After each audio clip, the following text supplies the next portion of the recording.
This time I'll call the meeting of November 16, 2015 to order. Councilmember Friend, will you lead us in the Pledge of Allegiance? Ready? Salute. Pledge allegiance to the flag of the United States of America and to the republic for which it stands, one nation under God, indivisible, with liberty and justice for all.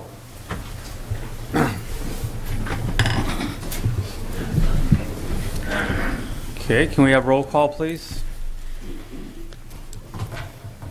Mayor Velasquez. Here. City Council members Clower. Here. Gomez. Here. Friend. Present. Luna. Present. Assistant City Manager Miller. Here. Assistant City Attorney Diaz. Here. Chief of Police Westrick. Here. And City Clerk Graves. Thank you very much. Verification of agenda posting.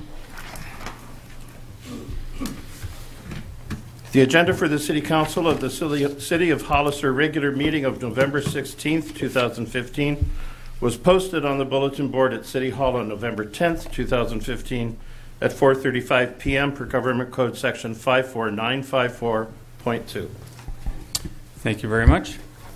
Tonight we have a few special items on our agenda. Judging by the crowd, you all know that. We have a certificate of recognition for our color guard detail to the reserve firefighters, proclamation tonight, and a presentation. Will the color guard detail?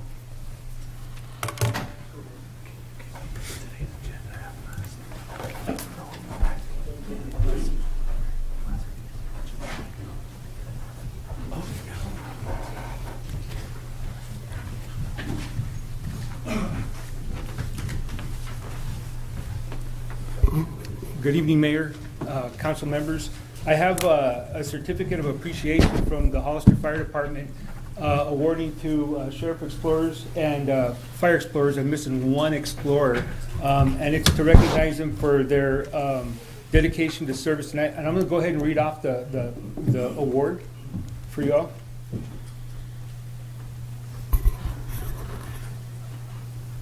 Okay, Hollister Fire Department Certificate of Appreciation is awarded to Angel Campos, Elijah Garcia, Kurt Johnson, and Nubia Resendez.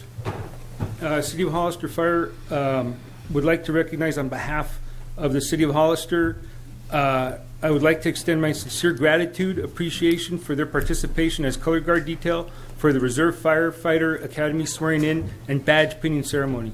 Without your dedication to duty and tenacity under extremely short circumstances, this detail would not have been a success.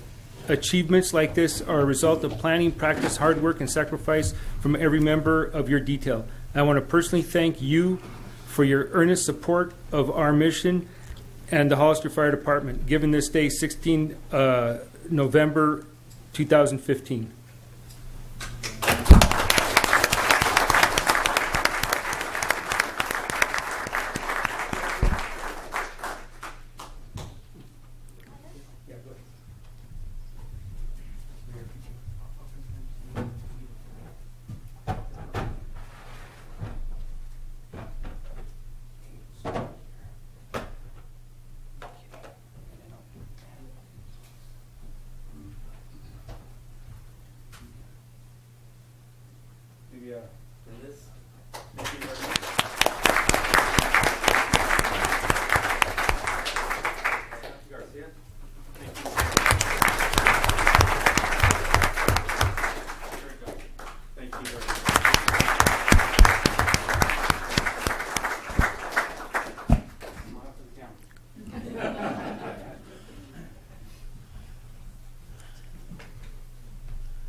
Thank you.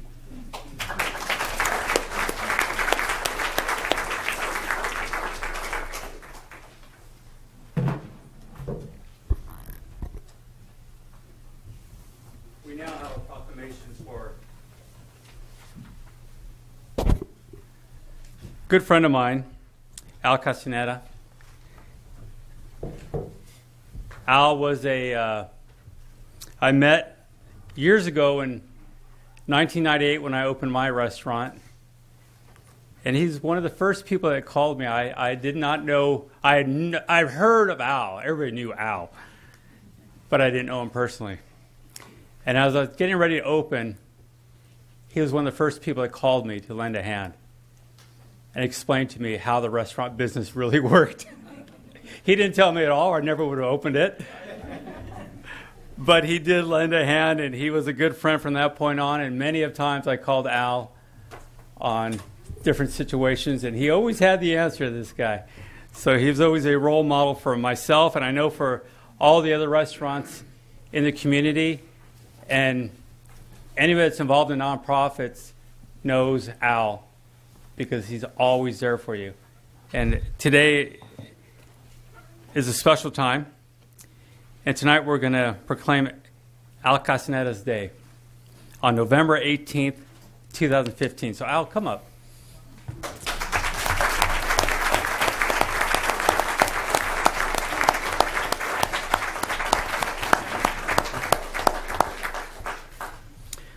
Whereas Al, at a young age, Al Castaneda grew up surrounded by his single mother and grandparents, who included him in all aspects of their service to others, such as cooking meals for hardworking families and single laborers who would not have a place to cook their meals.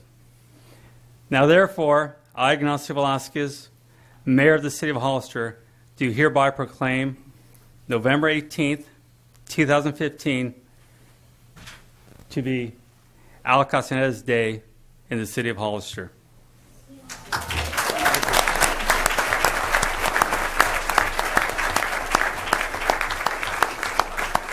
Now, the problem being so famous, Al, everybody wants to say something about you.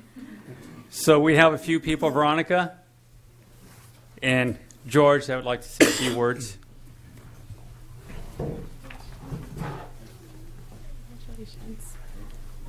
Good evening, Mayor and Council members. My name is Veronica Lezama, and I am President of the Mexican American Committee on Education of San Benito County.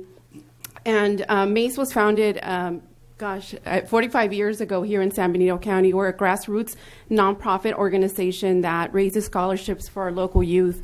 And since I've been a member of MACE and now president, I have had the privilege of knowing Al. And what I can definitely say about Al is that he's always willing to not only give to the youth, but to the membership by donating meals for our scholarship banquet. And for that, I truly are very appreciative of everything that you have done for our community. And this is definitely well-deserved. So I commend the City Council for acknowledging a special day for Al. Thank you. Thank you.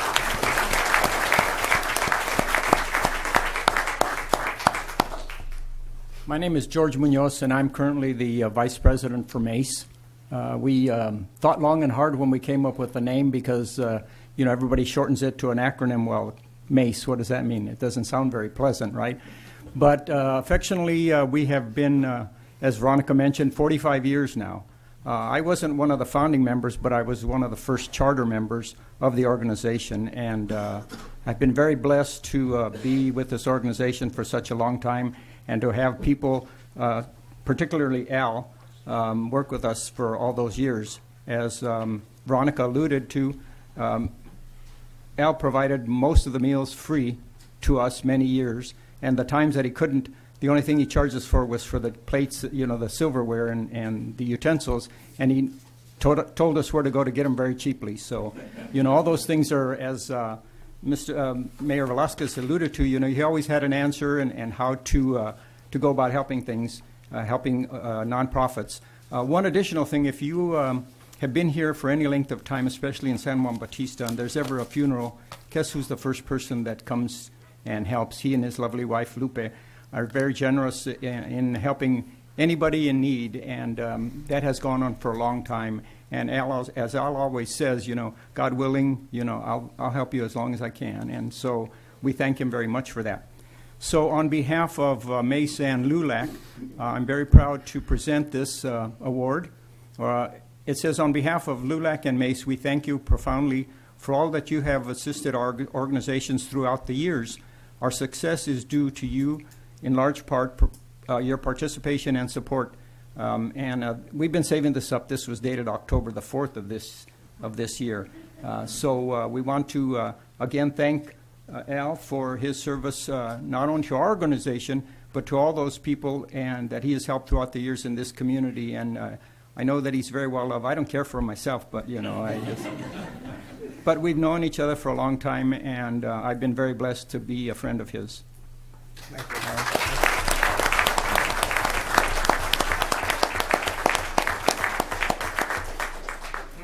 So Al, on behalf of the City of Hollister and the residents of the City of Hollister, we want to present you with this plaque and your own day.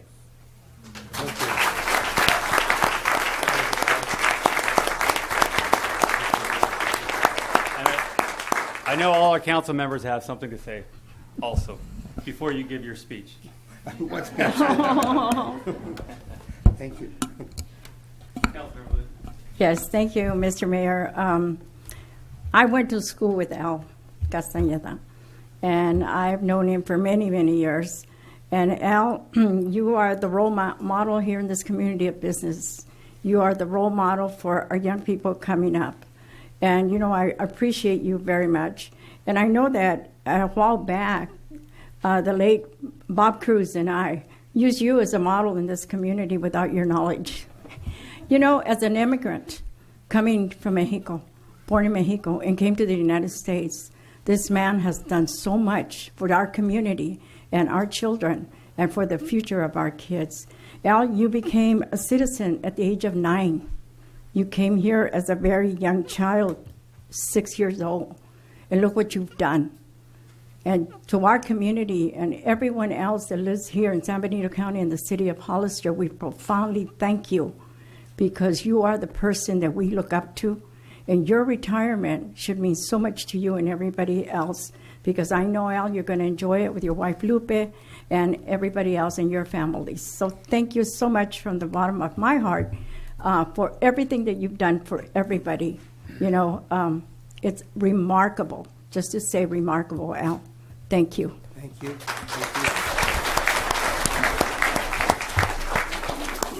I just want to echo those words, Al. Thank you. And I know my stomach thanks you a lot. Thank you. Yeah, thank you, Al. We appreciate, obviously, everything that you've done in our community, but specifically definitely as a role model for so many Latinos in the community. I know we truly appreciate it. I know my parents were big supporters of yours, and as Ray said, so was my stomach and my wife and my daughters as well. So we appreciate the impact that you've had on our community and the role model that you are. Thanks. Thank you. Say congratulations. Truly a wonderful honor for a great citizen.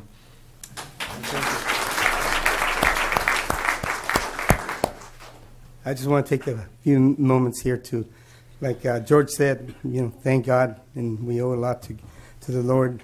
He's always made sure we had plenty of customers to keep it going, and I can't say enough about what everyone here said, and I know Ignacio, I really appreciate him tremendously, and Mickey got me something else very similar to this. It has Doña Stairs and the Mission. That's so nice. Thank you so much.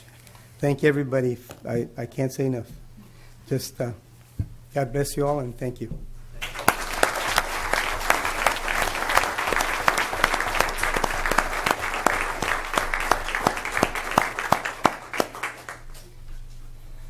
And we'll be at your house for dinner soon. Next, we have a presentation from California Law Enforcement Challenge. Oh, there you guys are. Good to see you again.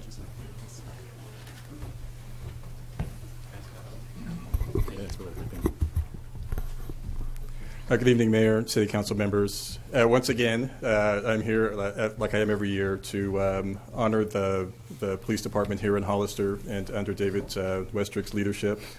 The California Law Enforcement Challenge is a challenge between like-sized agencies throughout the states for innovative traffic management programs and practices. practices that actually results in lives saved. And every year since I've been up here, Hollister has managed to win an award. Since 2011, they've always placed, and there's over 400 local police departments in California, as most of you know. And of those, the top 3 every year are honored for their programs. And it's my honor tonight to once again recognize the City of Hollister under Chief Westrick's leadership. We have 2 awards for them. One is for the Law Enforcement Challenge itself for innovative programs that help with impaired driving, occupant restraints, DUI, and then one other traffic safety innovation that's unique to the community. So we have 2 awards. One is the Traffic Safety Awards for Hollister PD.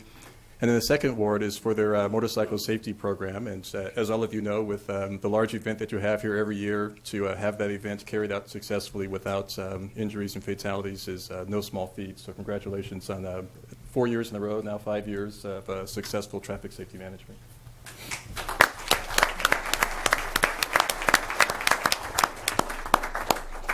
I want to thank you for coming up from all the way from San Luis, I believe, right? It's a long way. I appreciate that. But I want to call the 2 gentlemen that are the architects of this great program. We have a lot of officers that do a lot of good work here, but these 2 gentlemen are the ones that put this together. So Eric, come on up here, and Jack, I want you to accept these awards for the City of Hollister Police Department. Your work is great.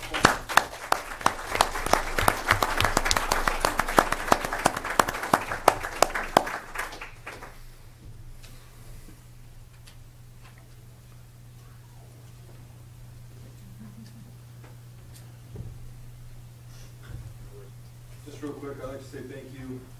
This is a representation of all the hard work that the officers from Hollister Police Department give to this community. Thank you.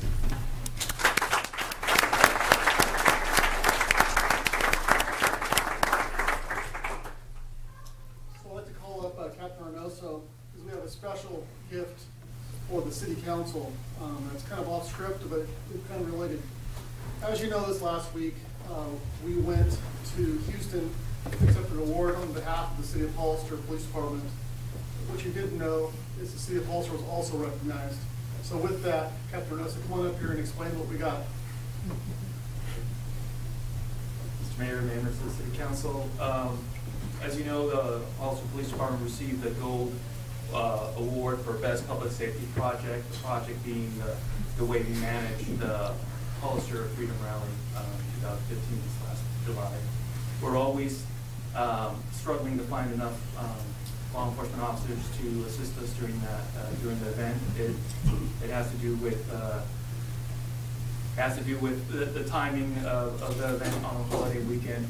But what we look to this year is using technology to help us manage the law enforcement, and we used software and systems in collaboration with the surveillance cameras that the city installed to let us manage and direct the officers that we did have and have a live view of where they were at all times so that we can more efficiently send them to where they were needed. And when the Secure Cities was made aware of the project of using several different vendors and software companies to make that happen, they awarded us the award. And obviously what I have here is the award for the City of Hollister. Chief Westrick has one for the police department. Obviously this could not happen without the city's backing. So I'm proud to bring this back to you for the City of Hollister.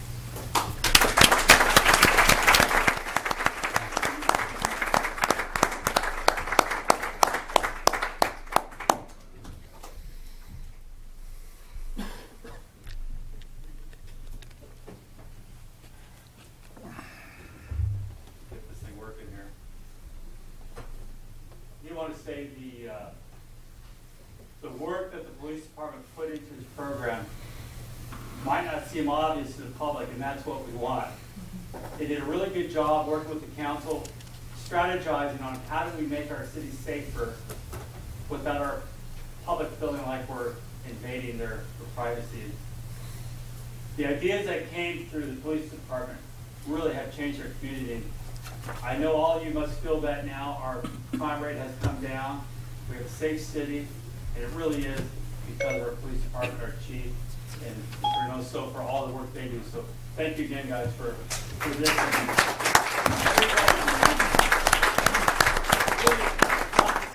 All of you that have believed in the things we've been doing that made this all work. So thank you.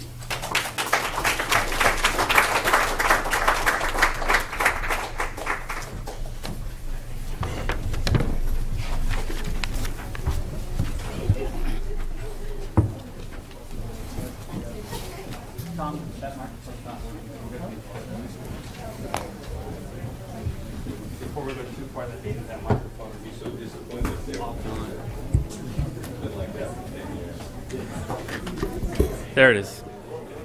Did you get it? Yeah.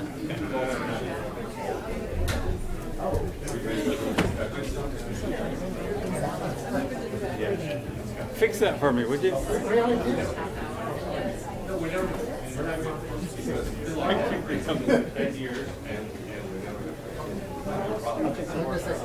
If that was I didn't even notice it. Those are tripping with the tap. Just checking where it was. Attention. What? I know. And that's just the ceremonials, right?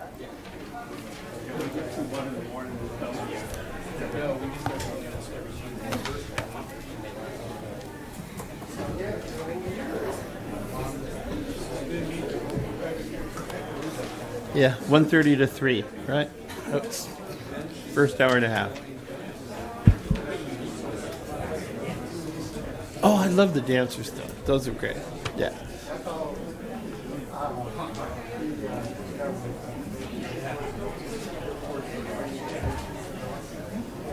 Take a seat.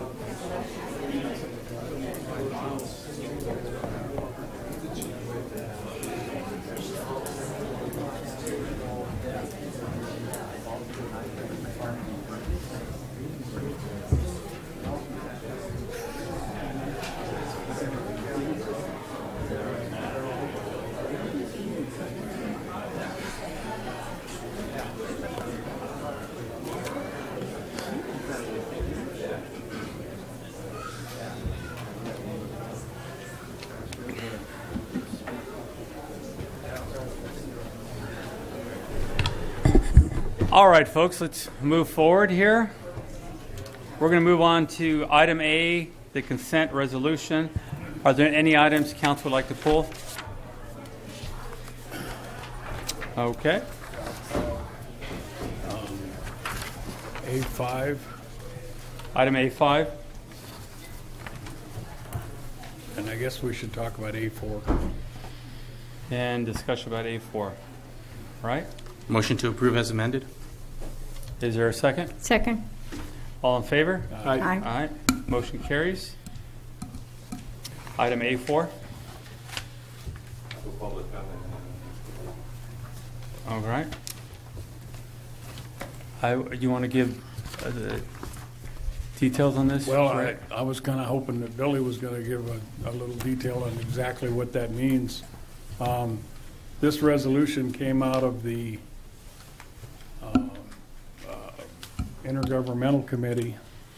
We talked amongst ourselves at the Intergovernmental Committee about requesting a proposal for the qualifications for the Technical Education Library Center. We can have Sarah speak on it if you'd like. Sarah here? Oh, great. I'd rather she Thank you, did Sarah. than me, and yeah. Don't want to touch it if it's working. Oh, now it's not. Sorry. Can you just pull it up? Is it back on? Got it. Okay, I'll just do this. So yes, this did come out of Intergovernmental. It actually started as a request for a risk assessment for library service needs for the county. I know there's been a lot of discussion about joint use facilities and pulling together resources for different types of services. And as part of that, I know that Marty Richmond provided Intergovernmental some documents on joint use facilities and further information, which he might speak about in public comment.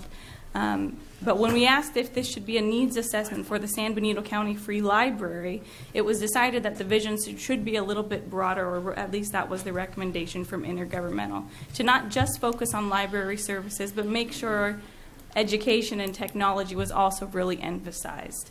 Unfortunately, Nora wasn't there at the meeting at the time. She had a conflict. But there is, as we discussed, a strategic plan currently for the library.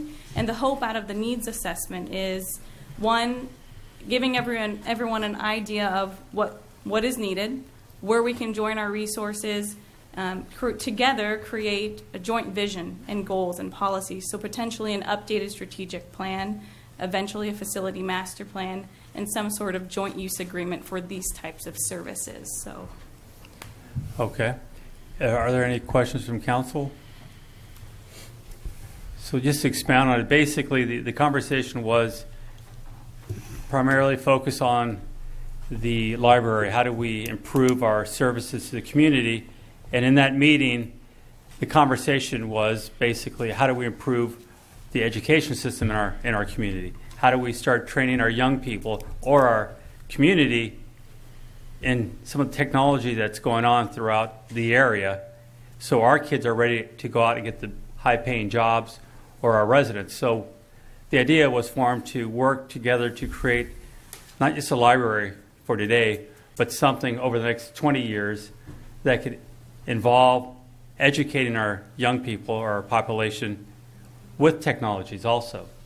So it'd be a facility that we can go, use, study, learn, and really improve the level of education here for technology.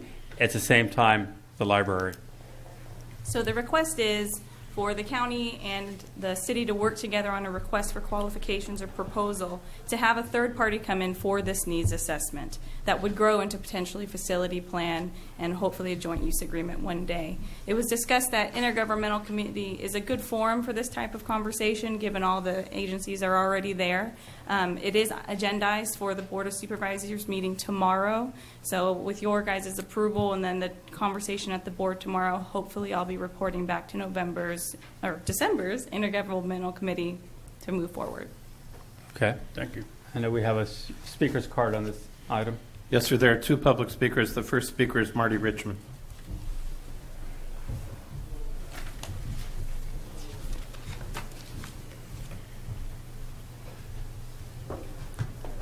Good evening, Marty Richmond from Hollister, Mr. Mayor, members of the council.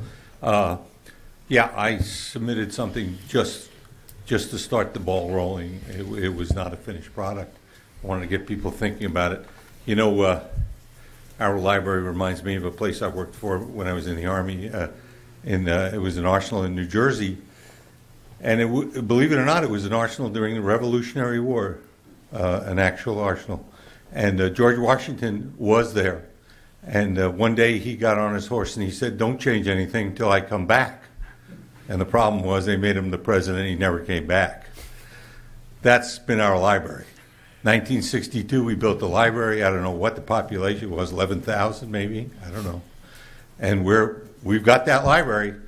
We've unfortunately, or fortunately, depending on how you look at it, we're soon to have 40,000 people. And we've got to do something to get ahead. The only way to do that is to do a needs assessment of some type. And the reason is obvious. If Council Member Clower was trying to sell somebody a house, and they had some limited means, he would say, "Well, what is it you think you're going to need, and how big a family you're going to have? Where do you want to live?" All those key questions. Essentially, a library needs assessment is the same thing. It establishes what we think we're going to want, what we think we need, what we can afford to do, and will put us on the road to going there. We will have some idea what we need. So I'm in support of this. I understand it's money, and money is always tight, but I think it's a valuable investment. I would be careful not to bite off more than we can chew, because we haven't tried to eat this cake since 1962. Yes, we have a strategic plan, but you know, our strategic plan has been OBE, which means overcome by events. we've had the recession. Now we're back in explosion mode, and we've got to get caught up. So I thank you for your time. You cannot overemphasize the importance of education for the people coming out of our schools here. A good education, not merely a certificate that says I was there, because it's a competitive world, and people from all over the world are competing for the jobs that are right up the street in Silicon Valley, and everybody knows that. So you got to be near the top of the heap, and the first thing they look, if you haven't been working your whole life, is the first thing they're going to look is your educational achievement. How have you done? So it's very important, and I thank you for your time. Thank you very much. Mr. Keith Snow, who writes on his card, I'm for this great idea. What kind of technology will be there? We can educate our kids, and of course, I want a library for our kids. But, I mean, as taxpayers, right, and spend money, and then the kids need a place to go to educate, to do their homework and do the computer and all that. We should do more than that. We should do more for kids. We should build some, like donate money or do like a nonprofit, like I said, Richmond's doing, and have a center for the kids. Like, not the library, but like a center just for the kids. So like with a volunteer, or get a teacher volunteer, or so kids are educated, and we should do workshops with the community. So the point is, kids are our future for the kids, and we should for it. Thank you. Thank you very much. Councilmember Clower. Yeah, I'd just like to thank Marty for really pushing everybody on this. I think you're kind of the catalyst that's going to make something big happen here. Also want to thank Sarah. She's always well-versed on everything, and thanks for stepping up and giving us a little recap. Also, the council members and board of supervisors that are on intergovernmental, because I think that's where it's going to happen in the next 5-6 years, probably, most likely. And I really feel like this is probably at least one of the top 3 issues that I see in our community, and that getting expanded facilities will really bring some opportunities to those that maybe don't have them because of their economic situation. So I'm really for this, and I'm excited that we're starting to move in the right direction with this. Thank you. Wanted to add other important partners that we're having discussions with are the school districts, and hopefully soon with Gavilan College. So we can offer classes there of quality that will train our, again, population to get those high-paying jobs. And making this happen is a good example of the partnerships that are happening now in our community with the county supervisors, the city, and the school districts. So this is a big change and a big step for our community. Supervisor De La Cruz, did you have something you wanted to say? Yes, actually, thank you. I'm used to saying Madam Chair, but thank you. Not tonight. Mayor Velasquez and the rest of the council members. First part, the answer to your question, no, you can't have Sarah. We love Sarah. She does a lot of work for us. We appreciate Sarah. That's the template we're going to use when we hire individuals now. But thank you, Marty, for giving this idea. And I think you're on, Mr. Mayor, because we want to envision, we want to provide hope to our community. And I think that this, you're right, Councilor, that this idea bridges and becomes a partnership between the county and the city council and the other members you mentioned, especially Ms. Lamanto, who was very excited about when the word education came to the table, and the technology and providing services for our library. It is true the library has been there for a long time. And I got to give Nora a lot of credit. She's done a wonderful job for limited services of what she's done. But it's time for us to move to the next level. It's time for us to build that bridge on take advantage of those services that are out there, technology, education, and a center for our community. How best to do it is to envision an idea, is to take it to the next step and say, we can do it. So with your assistance, with your help, I will take this idea back to the Board of Supervisors, and Madam Chair here today, I will lobby with my rest of the fellow supervisors to ensure that the City Council is on board, the educational community is on board, and so will the County Board of Supervisors. So ask for your support today so we can move forward with this idea. Thank you, Mr. Mayor. Mr. Supervisor. Councilmember Gomez? Yeah, thank you, Mr. Mayor.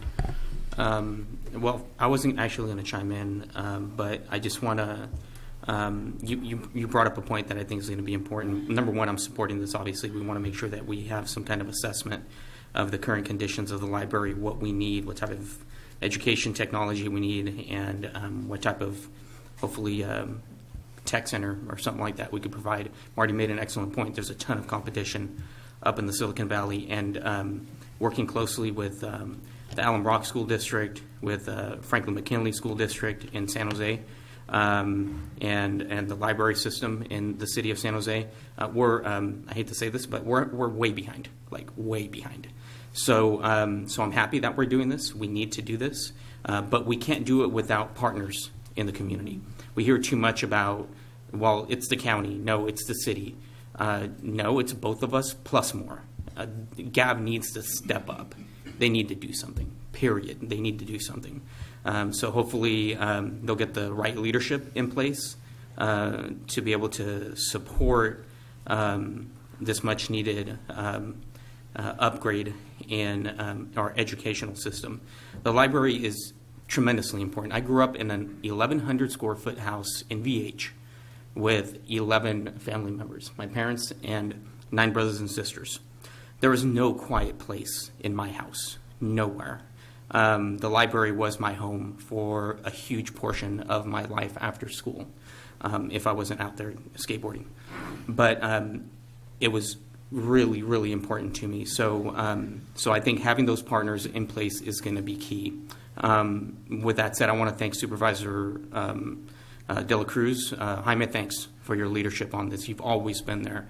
And there's somebody else in the crowd that's always been there, and that's been Margie. Margie, you've been key on this as well. So thank you so much for your support of your library and your continued advocacy. The both of you have been leaders in this. And Nora, I see you back there. Thank you.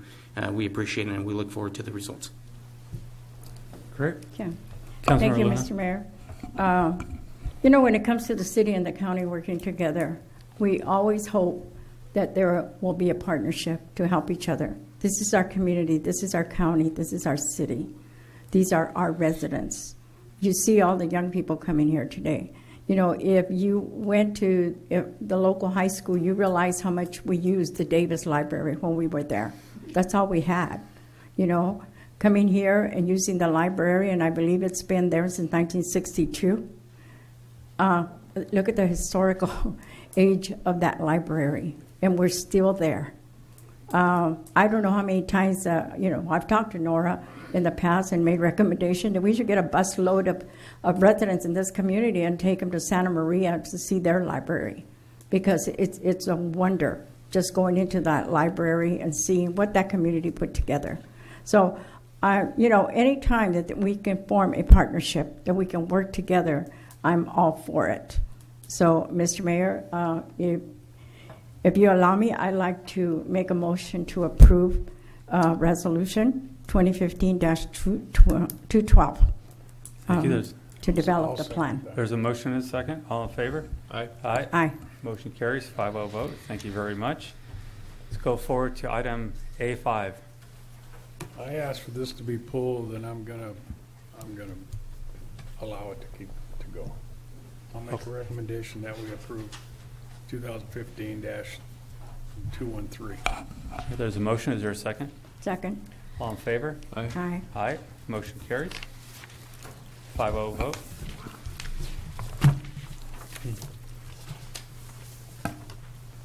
Item C, public input. At this time, the City Council will hear from members of the public on issues that are not on the agenda. Oral comments are limited to 3 minutes per person with a maximum of 30 minutes per subject. Speaker cards are available at the door to the council chambers and are to be completed and given to the city clerk prior to discussion. When the city clerk calls your name, please come to the podium and speak to the city council. Please note that state law prohibits the city council from discussing or taking action on any item not on the agenda. Do we have any speaker cards? Yes, sir, we do. The first speaker is Dean Judd.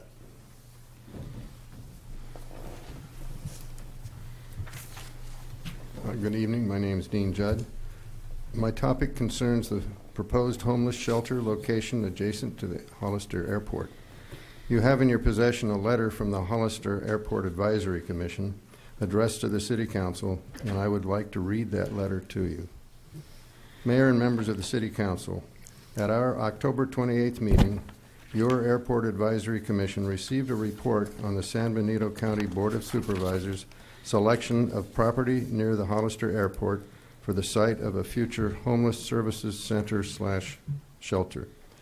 A letter from Ken Lindsay to the city manager, copy attached to your copy, was reviewed. A letter to be presented to the Board of Supervisors was read during our public comment by Christina Chavez Wyatt.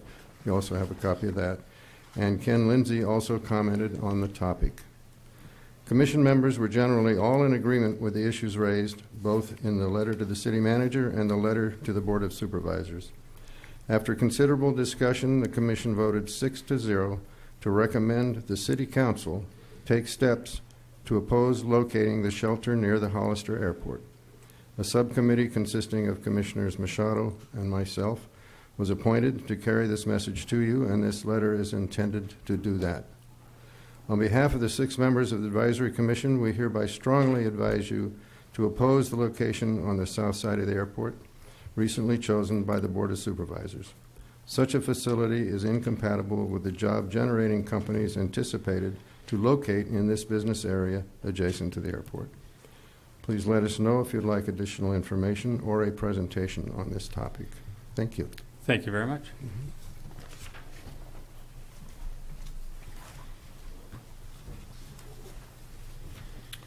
Gordon Machado.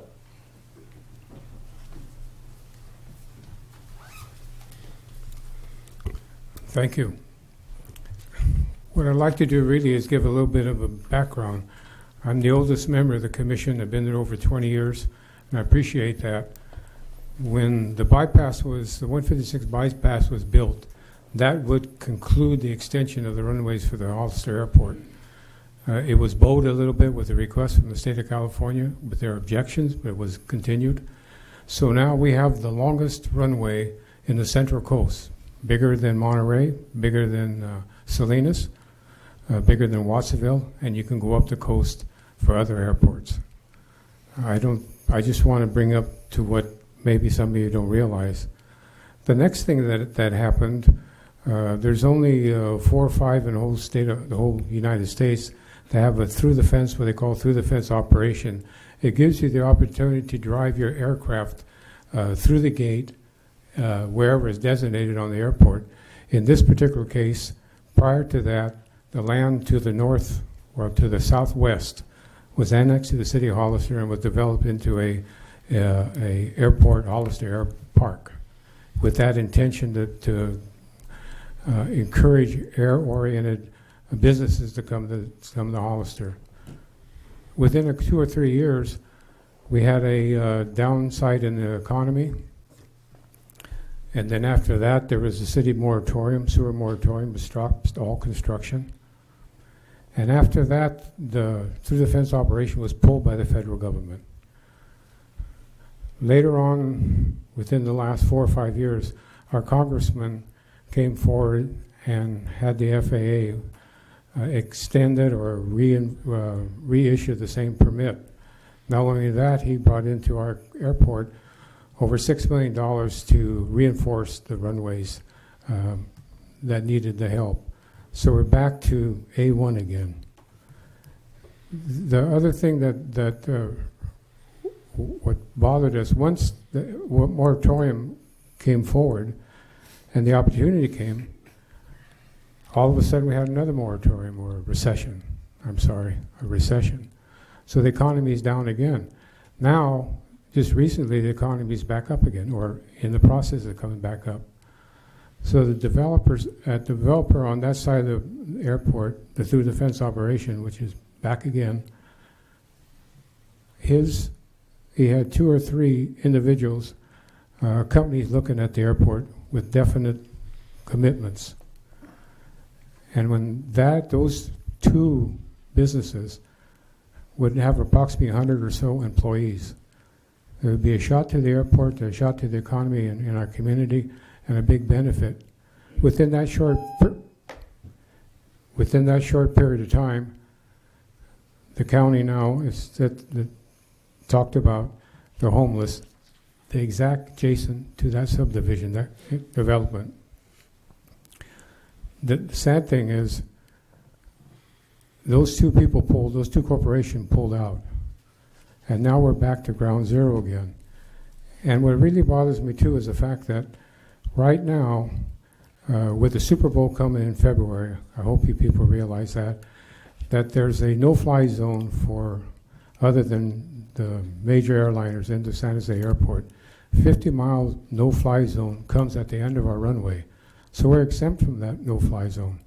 And the intention and the feeling of the commission and the desire is that the corporate jets that go to the Super Bowls, the 10, 6, 20 passenger corporate jets, which they did in Arizona last year at the Super Bowl, they landed and then commuted to the Super Bowl. So we're expecting 100 or so corporate jets to come in for the Super Bowl. In those corporate jets, we assume there's a lot of corporations, people that own large corporations, and it gives us the opportunity for them to look at our airport and look at the land around it as they land in the airport itself. I think you're all aware too, right now you have 3 members of your staff in Las Vegas for the International Airport Conference or whatever that. Last year it was in Paris, this year it's in Las Vegas, and we have 3 representatives there. We have a booth at that thing. Is showing what we have in Hollister. Yet, on one hand, we're doing some great things. On the other hand, we almost curtailed it with the notice of the homeless, because that word's out to the industry. And like I said, people have pulled out. So the desire of the commission was to express it to you and hope that the camaraderie that we heard tonight between the city and county, I hope it gets implemented more so the betterment, not only the city, but also the betterment of the county too. Thank you, Gordon. Christina Chavez Wyatt. Good evening, Mayor, council members, neighbors, friends. My name is Christina Chavez Wyatt. I'm proud to be a resident of Hollister in San Benito County. I'm the owner of Farmhouse Communications.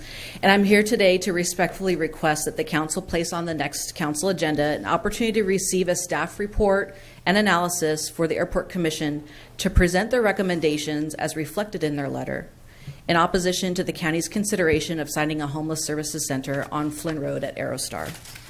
We ask that the council also echo the concerns of the commission and nearly 65 business owners, managers, employees, property owners, and community members that signed the letter, and to including 2 of your airport commissioners.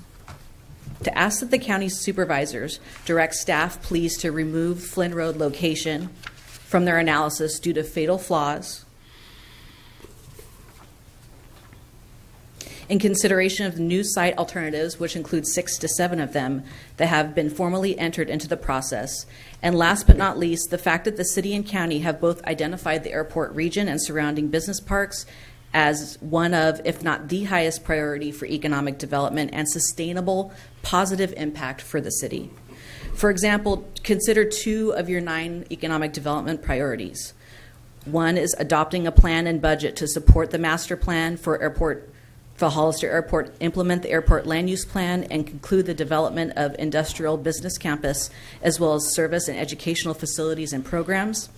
And number 2, supporting the existing companies, many small and medium-sized businesses. These are our team and event sponsors, our donors, coaches, volunteers, our retail patrons, and taxpayers. The Flynn Road Airport Business District contains many criteria identified by county staff as fatal flaws for incompatible use, competing offers for higher use, including for the sheriff's department, safe access and proximity to essential services for adults, especially their families with young children, neighboring agricultural operations, and unwilling neighbors. Please ask Chief Westrick to opine on the matter, as his experience here in Hollister and with other communities is quite valuable. I had the opportunity to speak with him on the matter last week, and he has some excellent ideas, case studies, and experiences on this issue, and opportunity I've asked him to take the opportunity to please join me on the county's Homeless Services Planning Committee. We need to focus on projects and programs that are most effective and be mindful of future facilities planning for public safety, quality of life, good jobs, and return on the investment to the city and the county. The city and private investors have recently invested, along with the city, thousands of dollars for marketing materials, including great ads, a new website for the Hollister Airport, and for travel to promote the airport and the surrounding region for sustained and cultivating investment. Timing is critical, as the property owners must disclose the evaluation of the Homeless Services Center in all active marketing, real estate sale, and lease discussions. Just when the economy is on the uptick, like Mr. Machado said, we've been lucky to have and survive the Depression, and we want to move forward with the city and the county in a cooperative and smarter direction. Thank you very much for your consideration. Mike Corbin.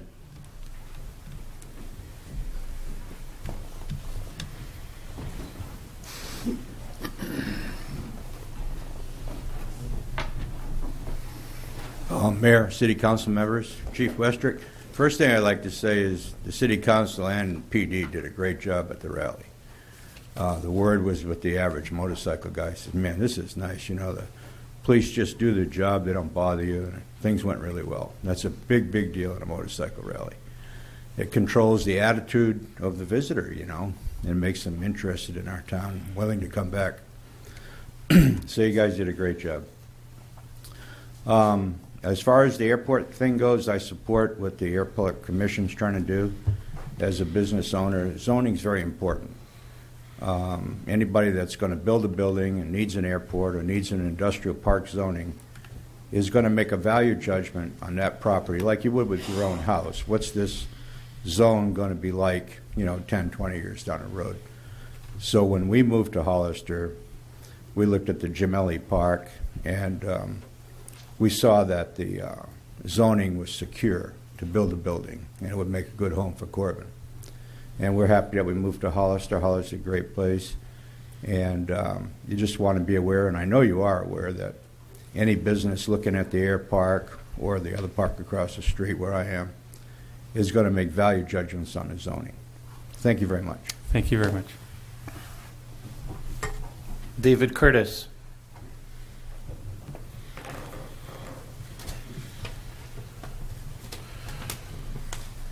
Mayor Velasquez and City Council, thank you for allowing me to speak. I am one of the tenants at the North Point Business Park that's managed by Ken Lindsay, and I was asked to come here in support of the Airport Commission's letter. I pretty much, I won't restate what Christina had to say, but what I wanted to say here today was that I had heard it said somewhere that there's about 1 million entities doing business in the state of California.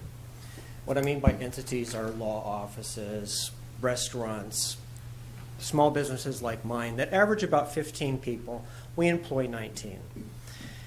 So I'm probably your average Joe business owner, and the business that I have didn't exist 13 years ago. I just started it from scratch. Now, there's been a lot of talk about libraries and jobs and education and so forth, but not everybody is a professional college-tuned worker. Ours is a craft business, and everybody that's come through the door that works at my company learned everything they know at our company. A lot of them were single moms, and now what they do is they craft some what you might think were simple little cable assemblies, but these things are flying in the Saab Gripen fighter in Sweden.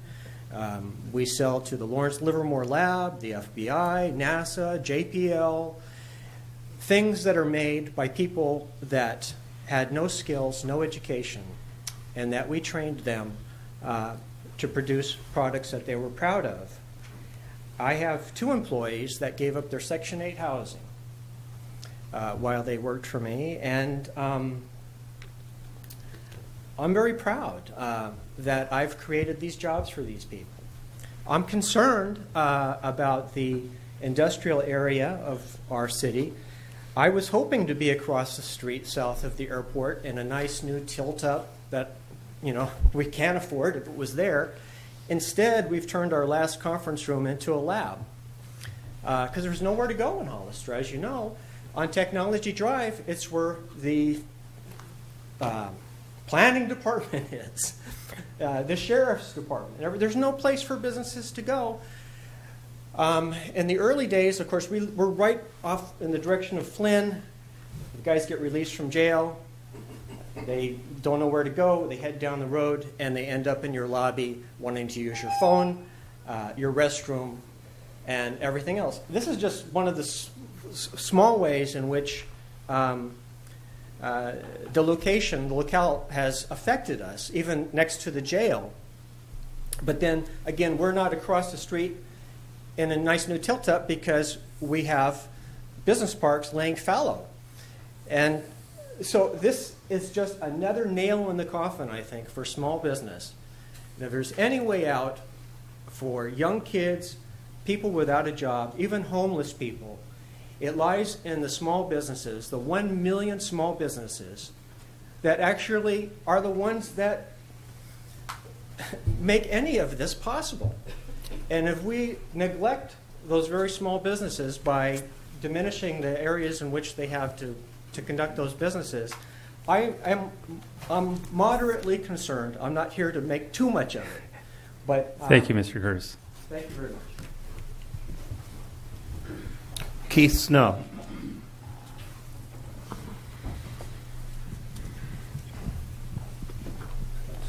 Sure.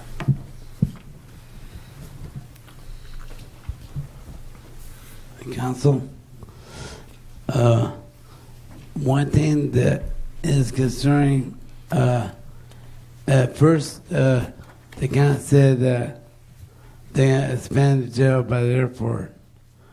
They talked about that, and then you guys went to shelter when they were carrying me to the site and about for the shelter.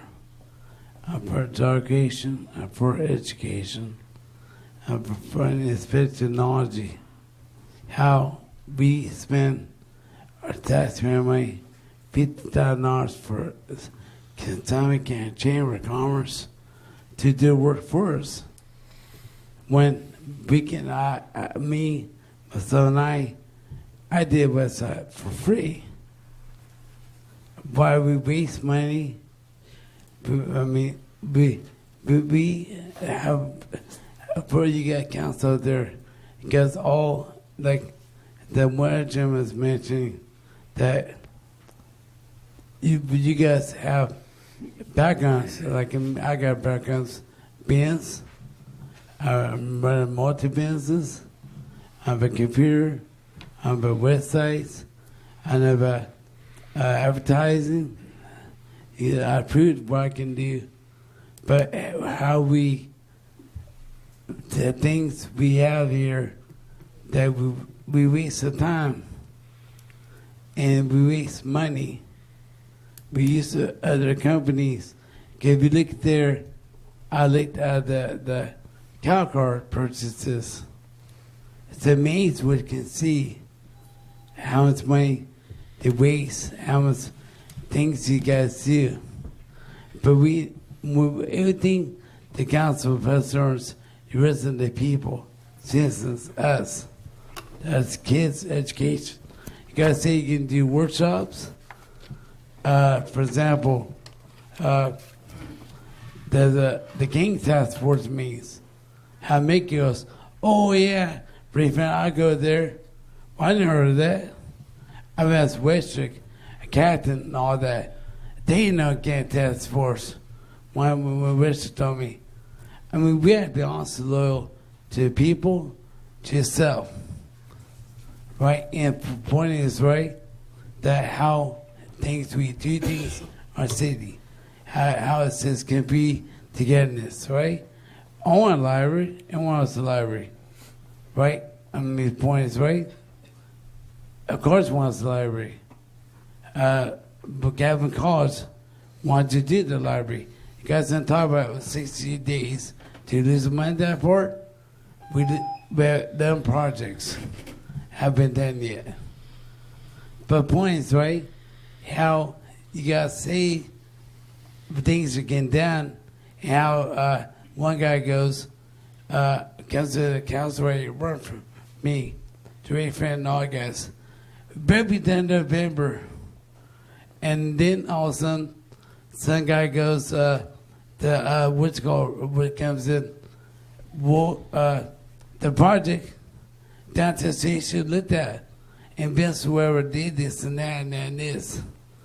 Point is, right, we have to be honest and loyal what you guys do. Honest to people, right? But the point is, right, I see things, a lot of people see things that the county purchases this. Okay, thank you. Thank you, Mr. Snow. I should do 3 more minutes. And Marty Richmond.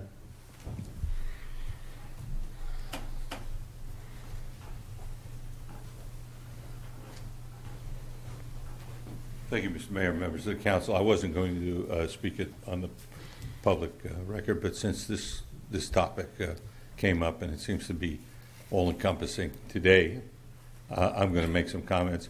I've always been pro-business. You guys all know that. You've seen me up here. I supported the rally to help out Mr. Corbin and others who benefited from the motorcycle. I supported the Airmen's Association. I supported the Through the Fence business. I supported a lot of that. At every chance I got. I don't understand what the previous speakers, many of which I consider my friends, they may not think that by the time I'm finished here. I don't understand what they want us to do. Nobody wants that homeless shelter in their backyard. Let's be honest here. If somebody doesn't want it near their business, how about telling them it's going to be next to their residence? How would you like that? Right away. As far as 65 signatures, I can assure you, anybody who says the homeless shelter is going to be down the street, they'll have 65 signatures in an hour saying, I don't want it. What disappoints me is, where is the proposal to solve the problem? You know, it's basically everybody in this community said, oh, you can put it anywhere you want, except here, except near me. The agriculture people said, well, if you let the homeless people walk around near the agriculture products, they won't be organic anymore. Dassel Petroleum said, well, they'll go live in our gas tanks. The people over by the jail said, well, we want to build a new sheriff's thing over there. And now we have Mr. Lindsay, who yes, been trying for 30 years or whatever it's been to do something at the airport. Nothing's happening. It hasn't been happening for decades. Who says, well, I don't want it over there because it's going to, my corporate guys left because they found out there was going to be a homeless shelter at the airport. I don't believe it. I don't care what he says. I don't believe it. And I have to say that in public because I don't want to be played for a fool. No corporate person says, oh, you're going to have a homeless shelter in town. We're going. If they can get 65 people and they have the cream of the community here, and they got the people at the airport commission here, and they got Mr. Corbin, who I really admire, and all these other people who I consider friends of mine, and all know what's in the county and what's in the city, to get down and solve the problem.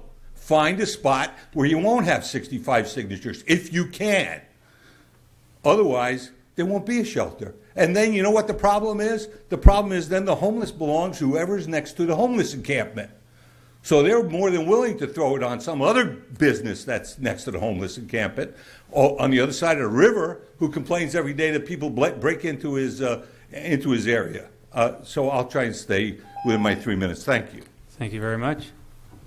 There are no more speakers, Mr. Mayor. Okay, thank you. We'll move forward to item D1, City Manager's Report.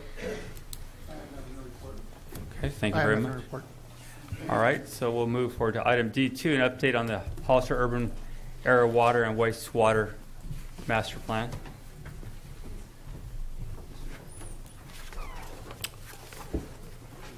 Mr. Mayor, members of the council, is this on? Is that green light? Is the green light on there? Yeah. Yeah, it's on. Okay, there it goes. The first report I'll have is regarding the ongoing construction work at the West Hills project. And yes, the rain has impacted construction. As I reported to you last month, the contractor has been diligently moving earth at the site, improving the road, putting in the raw water pipeline that comes from Union Road up the hill. And there's a lot of truck traffic, a lot of rain, and a very muddy situation. It hasn't impacted the construction schedule as we currently understand it, but the contractor will be accelerating getting some pavement on the access road, and I think the local residents will be pleased to hear that. So we're on schedule. We can expect to have rain delays. We've started that already, but we're still on schedule. The second item I'd like to cover is the hexavalent chromium issue that we've reported on it frequently. The plan has been completed or formally completed, and we now have scheduled a meeting with DDW. It's the State Department of Drinking Water in Monterey, the regional office. We'll be presenting the formal report to them on December 3rd, the morning of December 3rd. Our preliminary contacts that I've mentioned previously have been positive, but we'll give a formal report on that on December 3rd, and then we will come back and report again to your standing committee on hexavalent chromium. The good news is that we remain on schedule there. And the other item that it dovetails into is the update of the Hollister area, urban area water and wastewater master plan.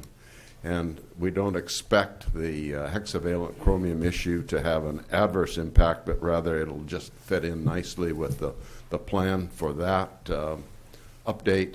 And that's on schedule to be completed next year. We'll be reporting on that for those of you who are members of the governance committee. We'll be reporting on that probably in January. The schedule for a governance committee meeting is pretty tight with the holidays coming up, and we think it would be better to have the meeting with the state behind us and have everything in order before we meet with the governance committee. So that's our current schedule, and I'm happy to answer any questions. Is there any questions from council? No questions. Thank you very much for coming out tonight. All right, item E, there's no business. We'll move to item F1. This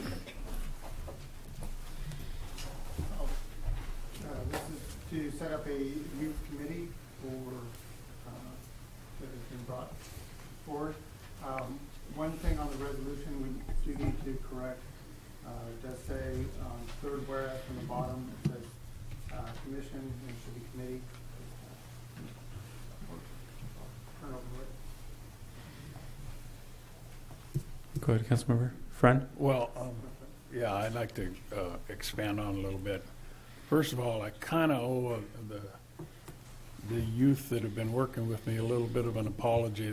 When I took this on, I thought it was going to be a fairly simple and easy thing to do, and it's been a little more difficult than I thought.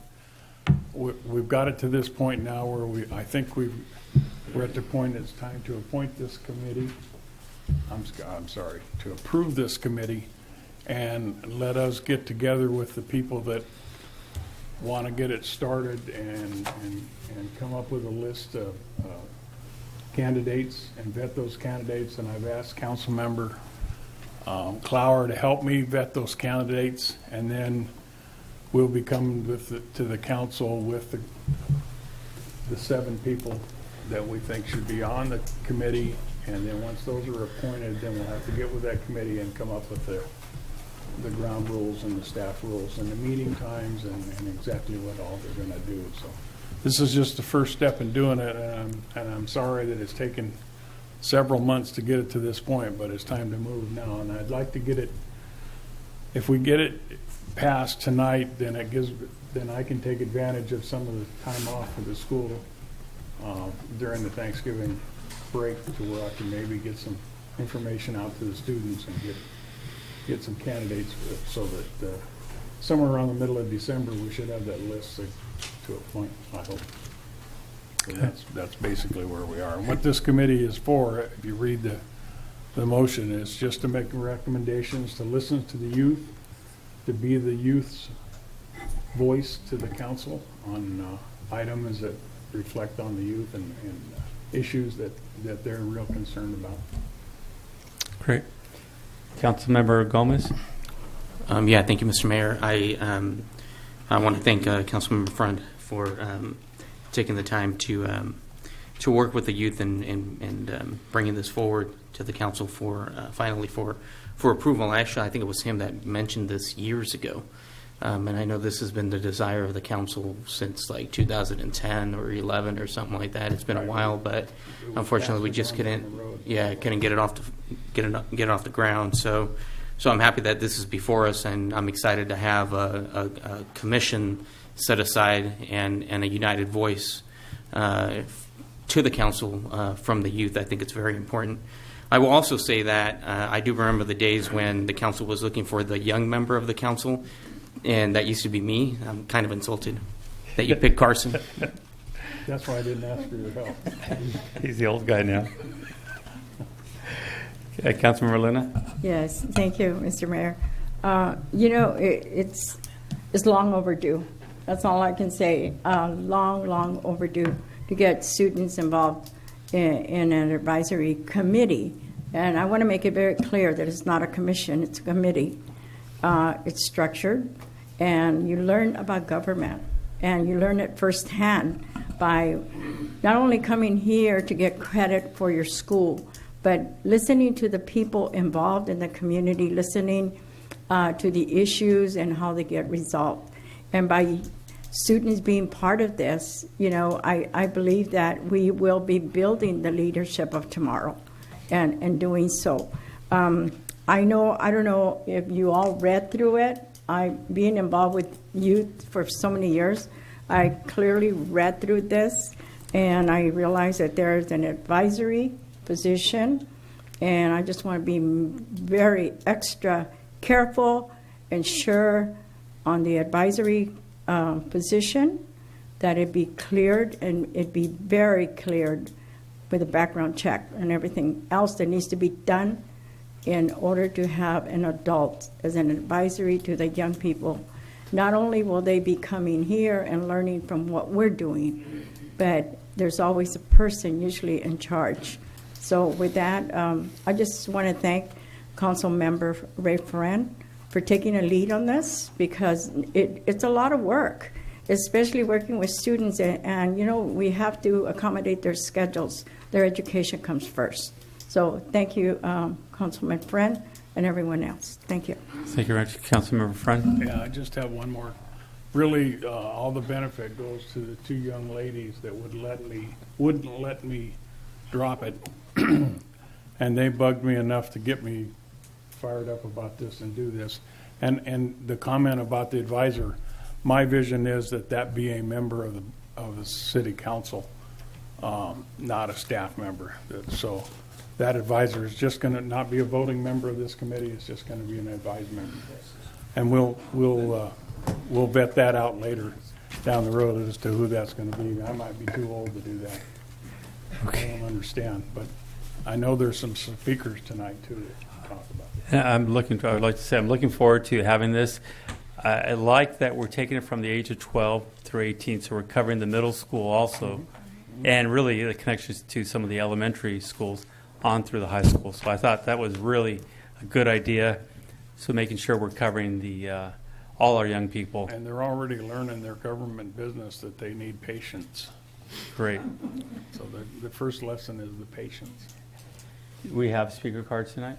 Yes, sir. The first speaker, Carla Vasquez.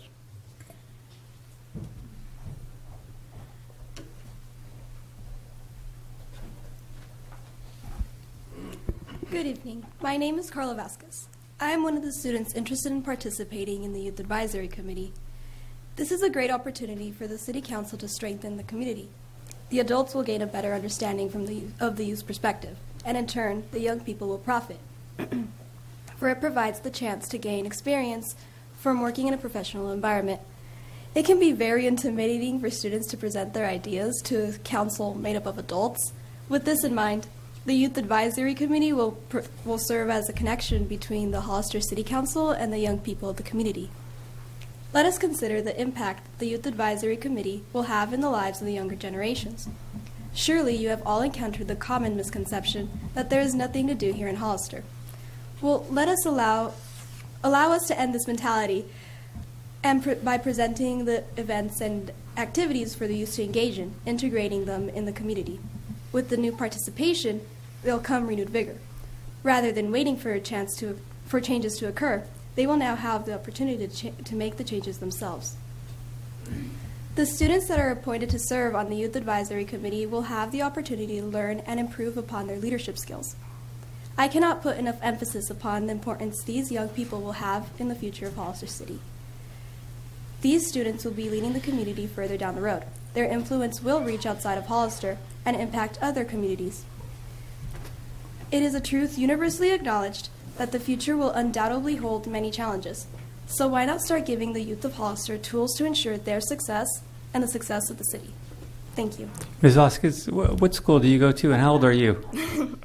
21, 30? San Benito High School. I'm a junior. You're a junior, so thank you very much for coming up. And to give recognition, it was her and her sister that wouldn't let me. Very, very impressed. I know the whole audience is. Thank you very much, Vasquez. The next speaker is Faith Hernandez.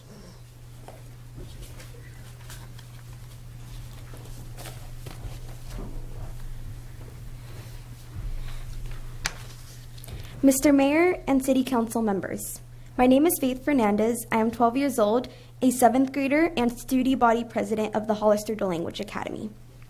Thank you for the opportunity to address you this evening. I'm here tonight to speak in favor of the City Council forming a youth committee.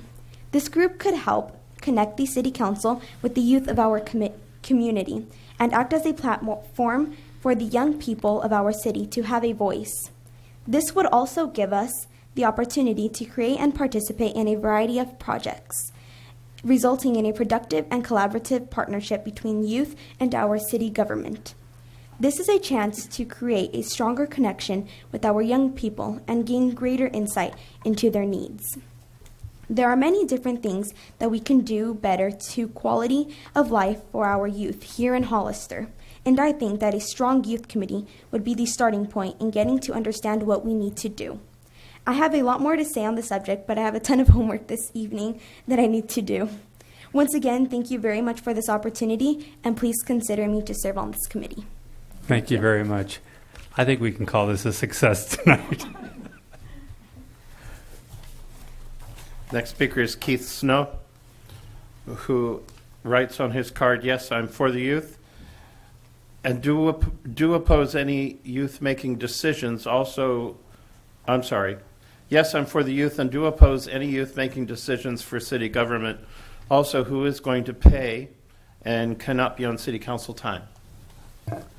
Well, what I mean by for the youth committee, the youth is our future, and one day youth will be president of the States, governor, senator, Congress. But one thing I'm watching about that what Rick is doing, and he said that when you can do it at the council chambers, or you can do it at some other building. But you can do it at council chambers, but points right, youth is our youth, right, in their future. But making major decisions for taxpayers that pay taxes, right, for decisions that you guys make, the council, our government council. So it's like Recreation Committee, when you made the create the Youth Recreation Committee. Well, the point is right. I put this council for the kids. The point is right. The way you guys do the council it should be not the council time here when you make this decision for the people. But point is right, the kids can make decisions or get ideas, because the kids got good ideas, right? I mean, the point skate park and other things like you guys did for our kids, right? Especially on one to a swimming pool thing, because kids do things. I know kids, we can do more for the kids to do, but things like this, I mean, I'm for the youth committee, right, for that their government.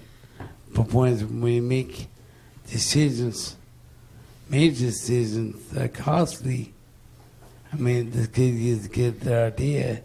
But point is right. I mean, the kids are our future. That's all I gotta say. Thank you. Thank you very much. I'm for it. Are there any other speakers? No, sir. Okay. Again, I think we saw the quality of our young people here tonight. Very impressive, and I see a great future with this committee. And thank you, Councilmember Friend, for pushing this forward and making it happen. They will scare you. Yeah. They're pretty intimidating now. Yes, they are. I'd like to make a recommendation that we adopt Resolution 2015-214. There's a motion. Is there a second? Second. All in favor? Aye. Aye. Motion carries 5-0. Thank you very much. Move to item F2.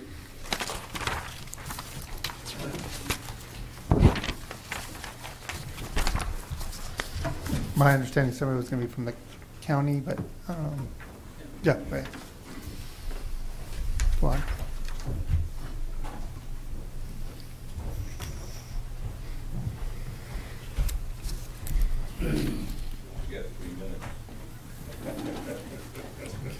Good evening.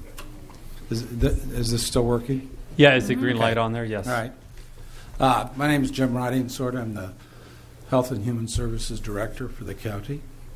And I was asked to come and comment on this topic tonight. So what I'd like to say is, in February of 2014, I was asked to come to the Intergovernmental Committee. And at that committee, they turned and they said, could you fix the homeless problem? And I remember saying to them, I think fix is a positive, kind of over positive word. Shortly thereafter, the mayor and I attended a homeless summit. And at that summit, we learned that the way to not fix things, but to approach and address things, comes from a perspective of providing housing first and services to support homeless communities in their community. We also heard that needed to have a political commitment, and we all needed to work together, not only at the political level, but at the community level. In my view, since February 2014, that's what we've done. It hasn't been without fits and starts. It hasn't been without discussion. It hasn't been without controversy. But we continue on the path. The mayor and I talk with each other often about this issue. The Board of Supervisors talks about this issue at every meeting. It is a complex and a difficult issue to begin to find a community solution for. We've gotten some funding. We have the ability to move forward and to begin to put into place some of the first steps that we can do in our community to begin to help homeless people move from their condition of homelessness to one of, having someplace to live, finding jobs, and things like that. But it's going to take time, and we need to hold the course, and we need to continue to move forward. So, one of the things that we're doing this week is we're talking with you, and we're talking tomorrow with the Board of Supervisors. There was some concern raised a few months ago about the fact that this could be a very wet and cold winter. And was there anything that we could do about that? We met with our partners from the Farm Labor Association and had a conversation with them. And we said, you know, is it possible for us to get some more beds this winter at the migrant camp to accommodate what we think will be a more severe winter than what we've had before? And they agreed that we could do that. We met with the Homeless Coalition, and we talked with them about, you know, the fact that they're going to move forward with their annual winter shelter program, and would they consider adding an expanded program for this winter as we're moving towards other solutions. They met and got back to us and said that they didn't feel like they could take that on. So we will. We have identified funding within the county, and we've done quite a bit of work. And I really want to use the word we because in all of this, you know, as it's moved forward, at least from my perspective, it's been a partnership between the city, the county, and the community. And sometimes, you know, it's been a vociferous and very vocal partnership. But that's how we move forward, and that's how we make decisions. So tonight, we're asking the City Council to join us in providing expanded winter shelter programs during the winter of 15-16 while we continue to work on long-term solutions. And I thank you for your time today.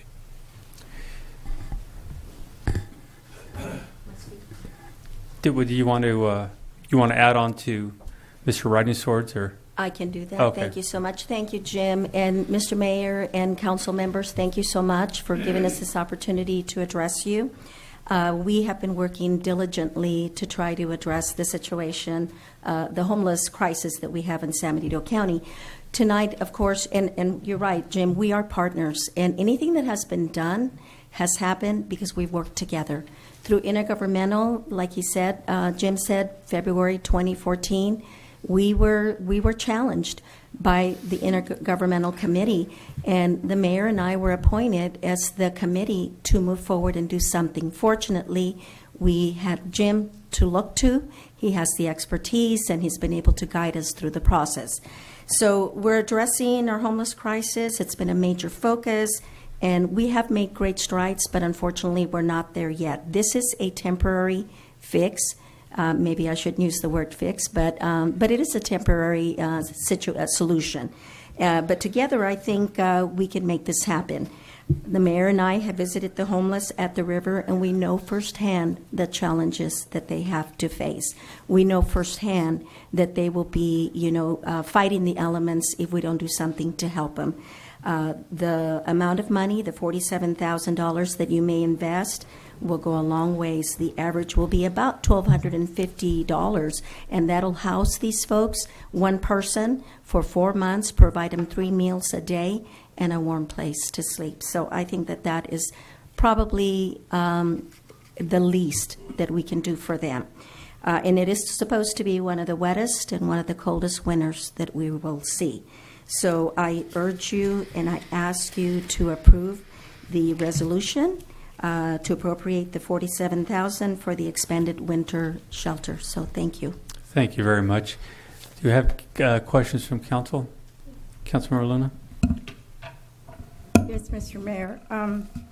The $47,000 is coming from our general fund. And I'm just wondering, on the county side, do you have additional, it's not coming from your general fund, is it? Or do you have a grant or state funding that's coming in? We have identified a funding source called Intergovernmental Fund Transfer that we applied for and we have been approved for that. It's going to bring about, this year, about $150,000 here, and we're going to use that fund to support that effort. In ongoing years, it should bring in over $200,000 a year, and we're hoping to set that aside as kind of to begin to build what we can do to operate on a sustainable basis, where we think we're going. We're working with some consultants who are helping us identify other things. So the funding that we look for supporting health and human services programs is generally not county general fund. Okay, so my question would be, would the city be able to do the same in going out and looking for special funding to cover the cost of the $47,000 or more we may, which will be a supplemental appropriation on our side. My second question is, would that clear the area by the bridge, all the people that are there? Would they be going to the homeless shelter so that nobody will be out there during the winter months? Well, that's truly our goal. Okay. Whether everybody will want to participate, we don't know.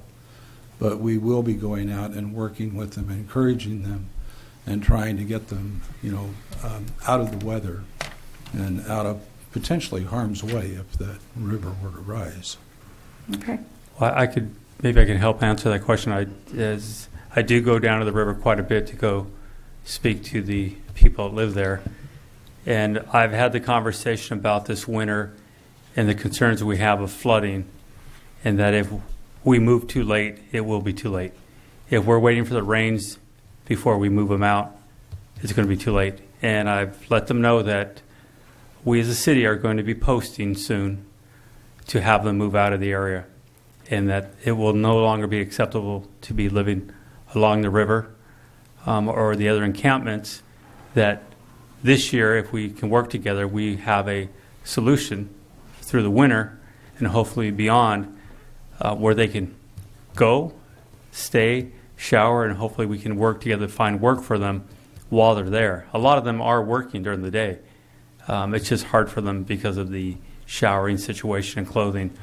But I have let everyone along the river know that the only choice is to go to the shelter or move out of town, because no longer will be acceptable to be camping along the river. Good. Thank you. And Ms. Luna, I just want to add that if we don't give them a place to go, we can't really ask them to leave.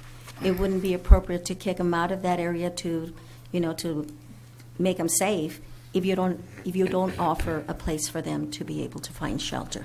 So that is the goal. So Jim is right. We're hoping to be able to accommodate all the ones that are at the river. So what is the time frame? How long they will be there? No, the time frame to get this going.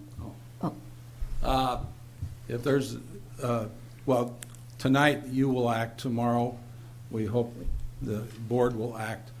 We want to be ready to go by December the 1st. Okay. Thank you. Councilmember Friend. Yeah, I have a question for Brett. This $47,000 coming out of the general fund, is that coming out of the nonprofit fund? No, this would be additional funding. So you'd be taking it out of your reserves. So, Okay. So it's coming out of the reserve, not the... correct. So, Councilmember Clower. Yeah. Excuse me. I have a lot of questions about this, and the first being that we did set aside $100,000 to go toward nonprofits, and when you kind of look at what this is compared to some of the other things, this is something that I think would have been an application to go through that process, which the deadline is maybe next week or something. So coming from that perspective, I have a problem with assigning the funds tonight when general fund money can go to anything. I'm not disagreeing that there's a need, and it's probably very urgent, but this is something that, in my opinion, could be reviewed alongside with a lot of other options. Another question I have is: has the county ever ran something like this before? Because the Homeless Coalition, which has been doing it for a long time, said they couldn't, and they have the background, the expertise in that. So I'm wondering how the county is going to be able to do this. We will be able to identify people who have the experience on doing this.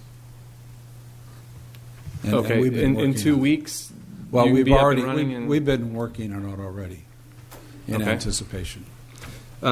Another thing, I spoke with one of the members of the Homeless Coalition, and she stated that their shelter doesn't even reach capacity most of the time at 28 beds. So when you're going from 28 beds, which doesn't sound like a lot, but when you're adding 40, that's more than doubling the size of the homeless shelter. So I'm wondering if there's been a survey that's gone out to the river or wherever else the homeless people are staying and say, are you going to take advantage of this? How many people are we actually expecting, or is this just a number that there was room for 40 beds in the building? Well, as the mayor has commented, there's been communication with the homeless community, not only at the river, but throughout the community, saying that we're trying to do some expanded services this year as a result of anticipating that it's going to be a wet and cold winter. So I can add to that also.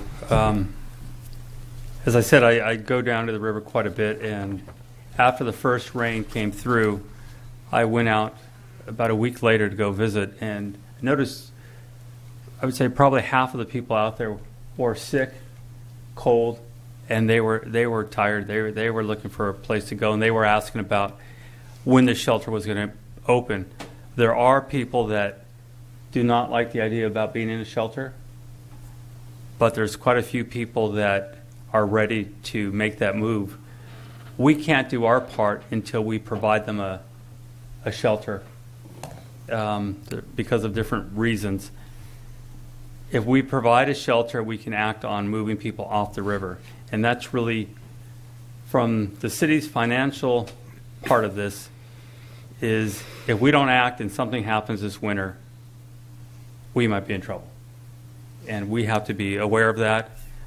We need to do our part of this. It's time that we acknowledge that it's costing us quite a bit more money not to do anything any longer. And we need that permanent solution, as we talked about. This is the right time to start doing it and working with that community. And again, all of them have been told, or a great majority have been told by myself, that I will be the one posting the notices for them to vacate the area. Priority, because of the urgency of the danger of what happened with flooding. And second, we can't allow this to continue any longer. We need a solution. We need them to participate. We need them to move forward. And this is our solution this year to actually start making it happen. And as Mr. Ridingstore said, we've been working on this for a year and a half, quite a while to make this change and come up with a solution. And it's very complicated. You heard some of the statements earlier. Nobody wants it in their area, but everybody wants something done. And it's costing us a lot of money, a lot more than $47,000 to ignore the problem. And I think if it continues this winter, it's going to be much more than $47,000. I can guarantee you that, with all the emergency services. Because of all the people I saw out there that were sick this time, I could see several of those people probably needing medical attention in their near future. They did not sound very well out there, and it's just not working any longer. Do we have an actual plan or strategy?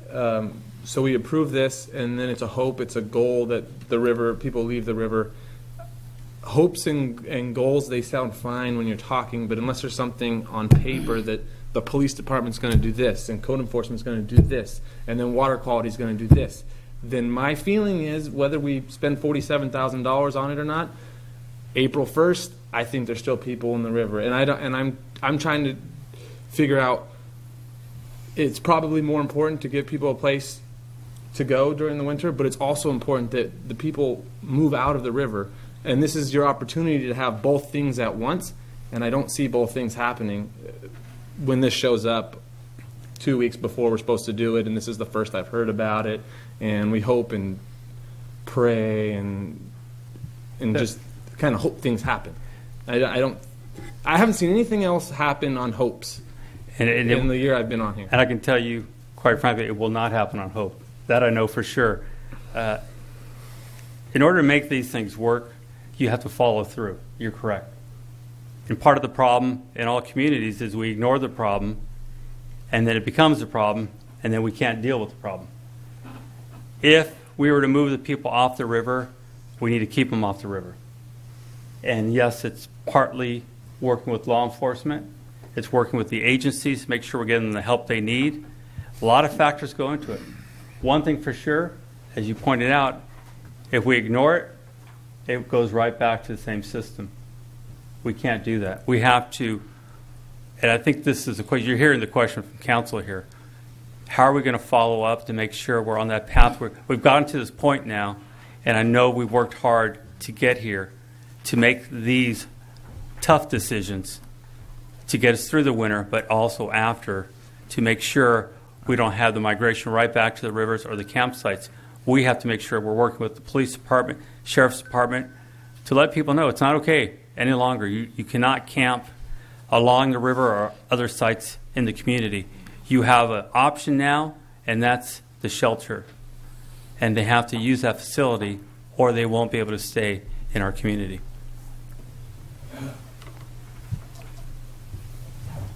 Are there any questions, other questions from council? Did that answer, Carson? It's a tough thing. It really is, and it's. I'd like for you to come down with me. But it doesn't. Yeah, it doesn't. It's very hard. Very it doesn't difficult. Smooth it over for me at all. Right. I don't think anything's going to change, honestly, unless we have a solid plan and there's enforcement, which you can't have a mouth without teeth and expect it to chew anything. All right. Mr. Mayor, I just want a clarification from Absolutely. the finance director. Absolutely. In the nonprofits, you are accounting for $47,000. Yeah, correct. This would be additional funding. This is additional. This is not from what This is not from the 100,000. 100,000. Council approved. This would be an additional 47,000. Okay. That was my question. Clarify. I have a comment, Mr. Mayor, if I could. Councilman Clower, your concerns are really valid. But please keep in mind that the reason this is late coming is because this is an emergency situation, or at least this is the way we're viewing it, that we are going to be faced with an emergency. We are going to be faced with a lot of rain, flooding, and do we wait until that happens to have a plan? While it isn't a long plan, we have to have something in place to protect these folks. And it is the responsibility of the community. It's a responsibility of the City Council, the Board of Supervisors, and we have to make sure that we have something to protect these folks when the flooding begins. If it doesn't happen, actually it's good and bad because that means we don't get the rain that we need. But if it does happen, we'll have a place to have them go. Do we have speaker cards? Mr. Mayor, there are two speakers. The first speaker is Keith Snow, who writes on his card, "I am for this, thank you. We should be doing more than this, but this is a great start. Who owns the building? Migrant Center?"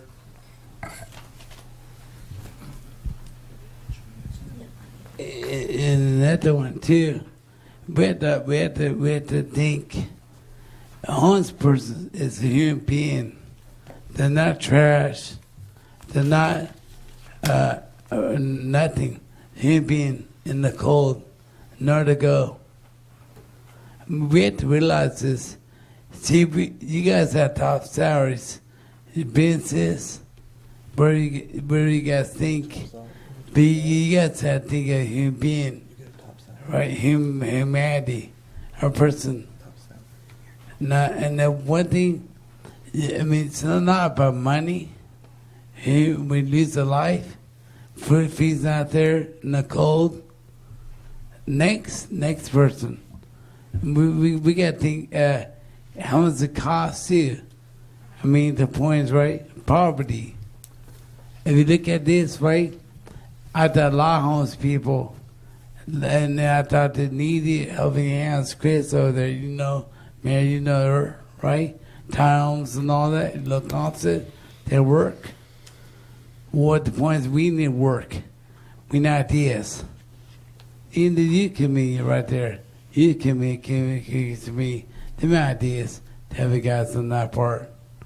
But point is, right, it's called strategy, plan, not getting a person a river. I mean, the point is, right, but it's a public safety thing, yeah, for their lives. But that's nowhere to go. And not like at the time, 10 by 10. I know 4 or 5 people that work. I talked to Christine, the social worker, and they have a knee house over there at the gym. Over there, one's here now. This is me and I thought Marge Burrows over there at Marsville. There's a lot of things that we need to do. We don't do it. We all talk about things. We're not this. And we let people be involved, do workshops. I'll be here tomorrow. But the tsunami thing or whatever, it's going to come.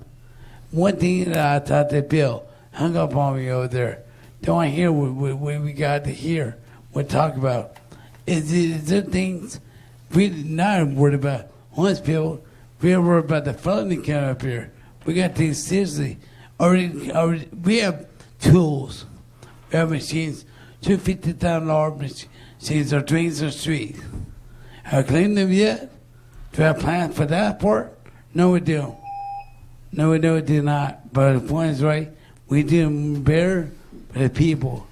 And take it lightly. Human beings don't cost it. Thank you, Mr. It's a human being. Thank you. Second speaker is Marty Richmond.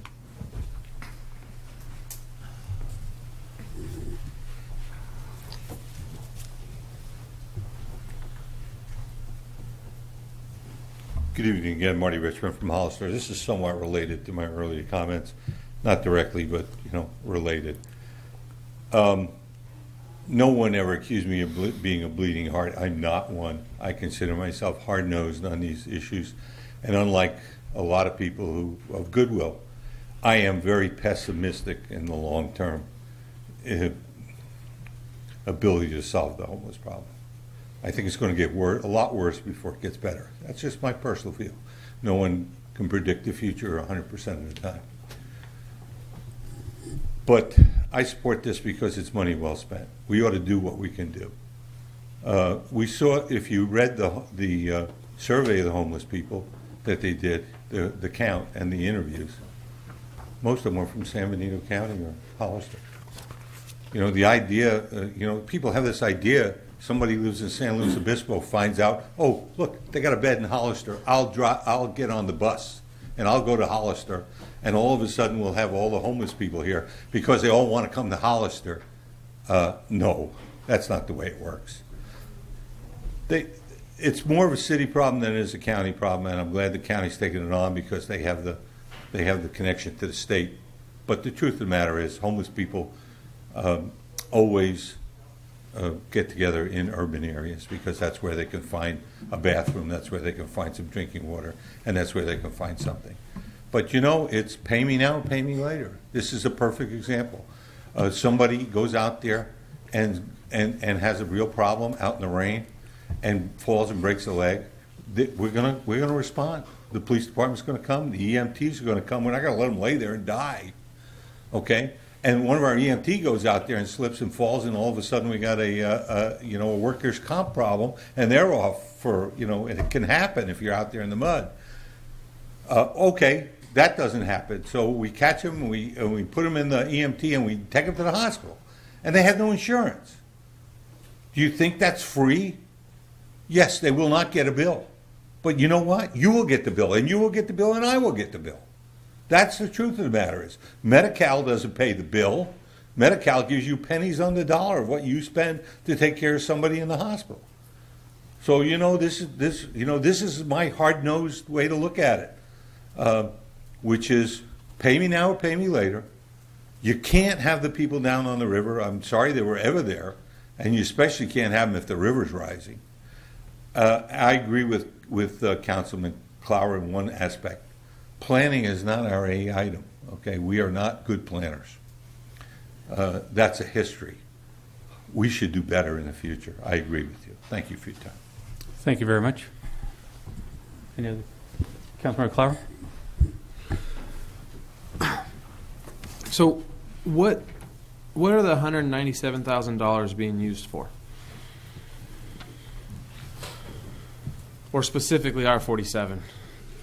Well, it'll be blended into the 197,000. It's going to be used for staff to be at an expanded shelter center. It's going to be used for some case management services to help people move along. We're going to try to see if we can find housing for people, see if we can begin to implement some of the principles of housing first. This is where we are today. I wish we were further along after 18 months of working on this, but we have at least this next year before we can get to the next step. So what happens, let's say it's December 15th, Yeah. and you've had 3 or 4 people in each night. Do you have a reduced amount of costs that are associated with having 3 or 4 as opposed to 30 or 40? Because I guess where I'm going is, if we throw out $47,000 and you don't need it because no one's showing up, then what happens? Well, it's not our plan to have nobody show up. It's our plan to go out and work very proactively in the homeless community to follow up on what the mayor has said, that this is our alternative for people for this winter. And we have been working with people, and they have been saying to us, they would appreciate someplace to go. One of the first things that you'll hear from a homeless person when you ask them what it is that they need, it's someplace to live. And even if that someplace to live is, a short-term kind of solution, it at least gives them an opportunity to begin to get their feet underneath them and to move forward. The homeless issue, in my view, is the most complex human services issue you can work on. There are no great solutions. We do know, however, that taking a housing first approach, and an approach that says that we need to work proactively with the homeless community, is probably the best chance that we have. So what happens if we get to the last day of the month in March and you guys have ran through $150,000 and you got $47,000 left? Yeah. What's going to happen with those funds? Well, if there are funds left, then we will come back and talk to the city and the Board of Supervisors about that. Okay. Is that it? I'm good, That's it? man. All right. Any other questions or any other speakers? All right. Is there a motion? I'll make a motion that we adopt 2015-215. Second. Motion is second. All in favor? Aye. Aye. Against? Motion carries 5-0 vote. Thank you very much. Time tonight. Let's move forward to item G1. Reports from City Council members regarding their committees. Councilmember Luna. No report on any meetings. Thank you. Councilmember Friend. No report.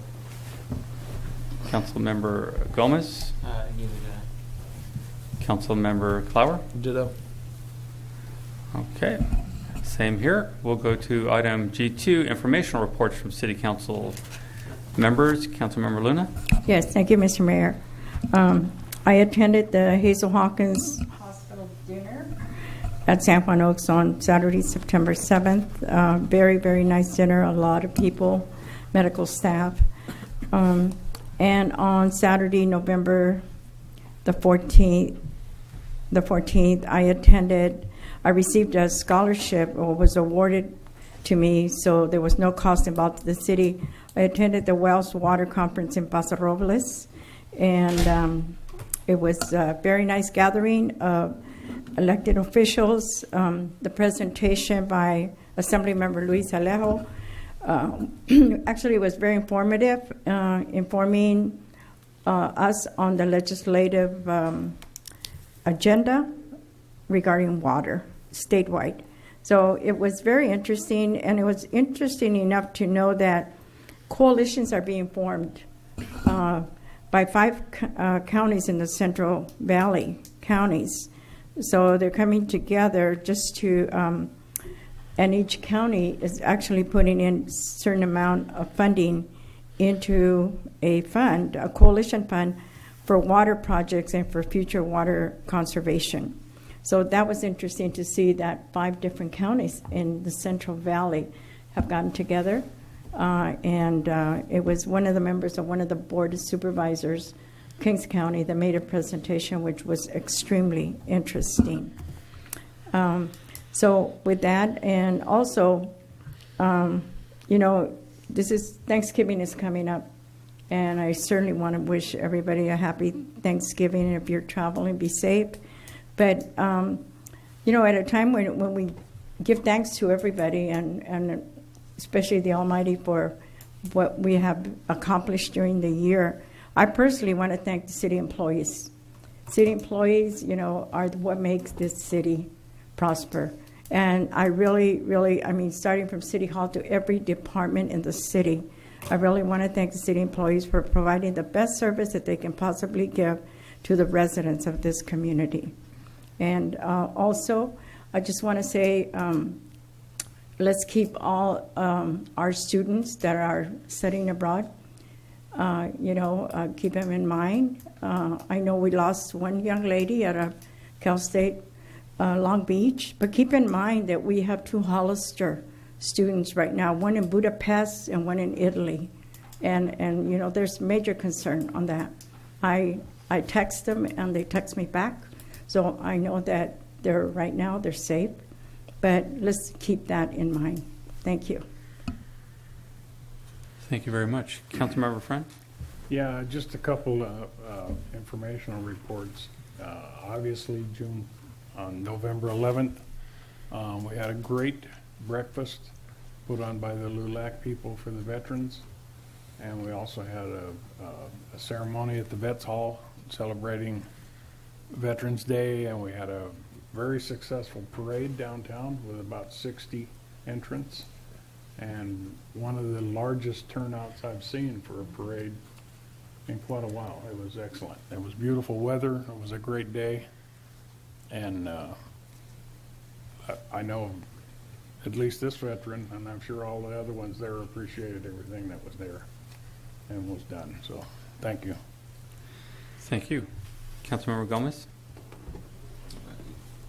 Yeah, thank you, Mr. Mayor. I have a quick question. I think we had a special meeting scheduled for Thursday. Is that correct, Tom? Yes. At 5 p.m.? I think. I think it's 5, yes. 5. So we do have a special meeting to discuss the transportation tax measure at 4:30 at the County Board of Supervisors chambers at COG. Our COG meeting starts at 3, but that discussion will begin at 4:30, and I anticipate it possibly being lengthy. So I just wanted to make sure everybody was. We also have a gang coalition meeting that night too, at 5:30. Yeah. So I just wanted to make sure we were aware of that. So I think myself and the mayor, it'd be really hard for us to detach ourselves from that discussion. It's going to be a very important discussion. So with that said, we are going to be discussing at 4:30 p.m. at the Board of Supervisors chambers on Thursday possible projects that will be included in this potential transportation tax that will potentially be on the June ballot. So I want to encourage those and none more than those that are supportive of the widening of Highway 25 to be there. It's a very important project to 50+% of the community. Today, this morning, it took me longer to drive from Hollister to Gilroy than it did from Gilroy to San Jose. And that's becoming more and more common for me every single day. We have projects that have been approved by us and projects approved by the Board of Supervisors, and unfortunately have taken place with the adopted traffic impact mitigation fee that we hope is revised. And because of that, we're losing a tremendous amount of funding for transportation projects. So I encourage you, if Highway 25, the widening of Highway 25 is important to you, those in the public, please attend 4:30 on Thursday, this Thursday coming up, the 19th. If you can't attend, please get a hold of me, victor.gomez at hollister.ca.gov, or you could call me directly, 831-245-6446. I want to encourage as many people as possible to be there and let the members of the COG know how important the widening of Highway 25 is to you and to the many other residents in the city of Hollister and San Benito County. I also want to, I know I'm kind of early on this note, but I do want to request from our staff, probably our city clerk, what the cost of a ballot measure would be in November of 2016. And maybe we could bring it back to a future meeting, but I would like the council to discuss possibly putting on the ballot a measure to now extend the mayor's term from 2 years to 4 years. I think 2016 is the ideal year to do that. It's a presidential election. We get the highest voter turnout in 2016. And whoever that candidate may be, I don't know who it is. I haven't heard the mayor announce he's going to run for re-election. I don't know. I'm not. This has nothing to do with politics. I just want to make sure that I think as a city we need to move to a 4-year term.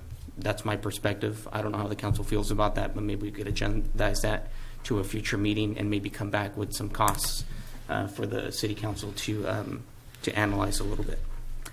I also attended the National League of Cities conference in Nashville. Not sure when that was. I think a week ago or 2 weeks ago. I don't know how long it was ago. And surprise, there was homeless people there. And there's homeless people in San Jose. There's homeless people everywhere. So I'm not trying to make an excuse, but as Marty said, I don't think we should be distracted by or worried about, oh my God, all these homeless folks are going to come to Hollister if we actually start helping them. I don't think that's going to happen. So I'm happy that we're at least having a conversation and moving forward with some discussions on the homeless issue. It's not an easy task to tackle. It's a critical issue that's going on in our community, and it's nice to have folks like the county involved in those discussions. I had the pleasure of attending quite a bit of workshops while I was there. Nashville is very music-oriented, very arts-oriented, and I think there's a lot of things our city could do. Disclaimer, the city of Hollister did not pay for my trip. Just want to make sure everybody knows that. A city did, just not the city. But the National League of Cities conference was very educational. We had the vice president show up. He gave the keynote address. I think one of the last days we were there, so that was kind of neat to have that national spotlight put on the conference. And I'm looking forward to sitting down with some of our arts leaders in the community. I think our city has a tremendous amount of potential. And I also want to wish everybody a happy Thanksgiving, just around the corner. So, hope everybody enjoys their time with their families. Thanks. Thank you, Councilmember Clower. Yeah, I attended the Small Steps. I don't know exactly what you'd call it, but it's essentially there's probably 100 or 150 volunteers went out at like 6:30 in the morning to Target and took some of the less fortunate children in the city and the county go shopping, and it was a really cool event. I don't think I've seen another event that has quite that many volunteers, and the volunteers are from like 5 years of age to as high as you can go, and that was really neat. We've been doing that for a long time, and it seems like one of the few events that continues to gain strength as the years go on. So that was neat. Also went to the Hazel Hawkins Hospital Foundation dinner dance, and that was also a great event. And then the last thing, I'd just like to thank the staff and the council for moving the whole library issue forward. Thank you very much. I want to first thank the council. I can't say how proud I am of all of you tonight for stepping up on the homeless issue. It's an easy thing to avoid and hide from and blame others for, but to see us working now with the county, I really believe that in a few years we're going to have an answer here that very few communities have, and that's because we're taking the steps necessary to do it.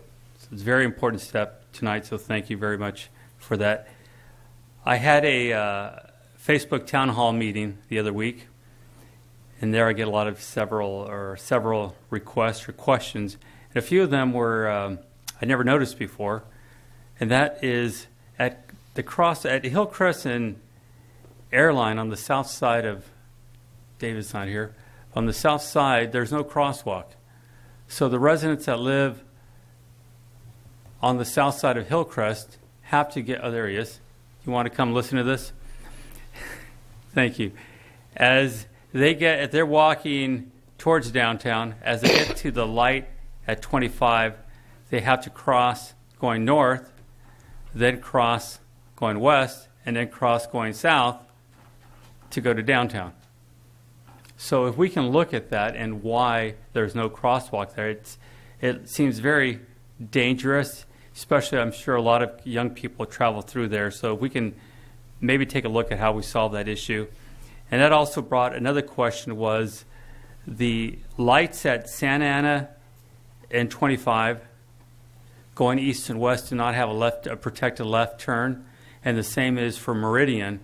And we all know there's several crashes there. And today I was making a turn there, and I noticed as I was making a turn, a couple had made the crossing, and at the corner of my eye I caught something. I turned around, it was a small child running across the light. And I could not see that person, and I was ready to make my left turn.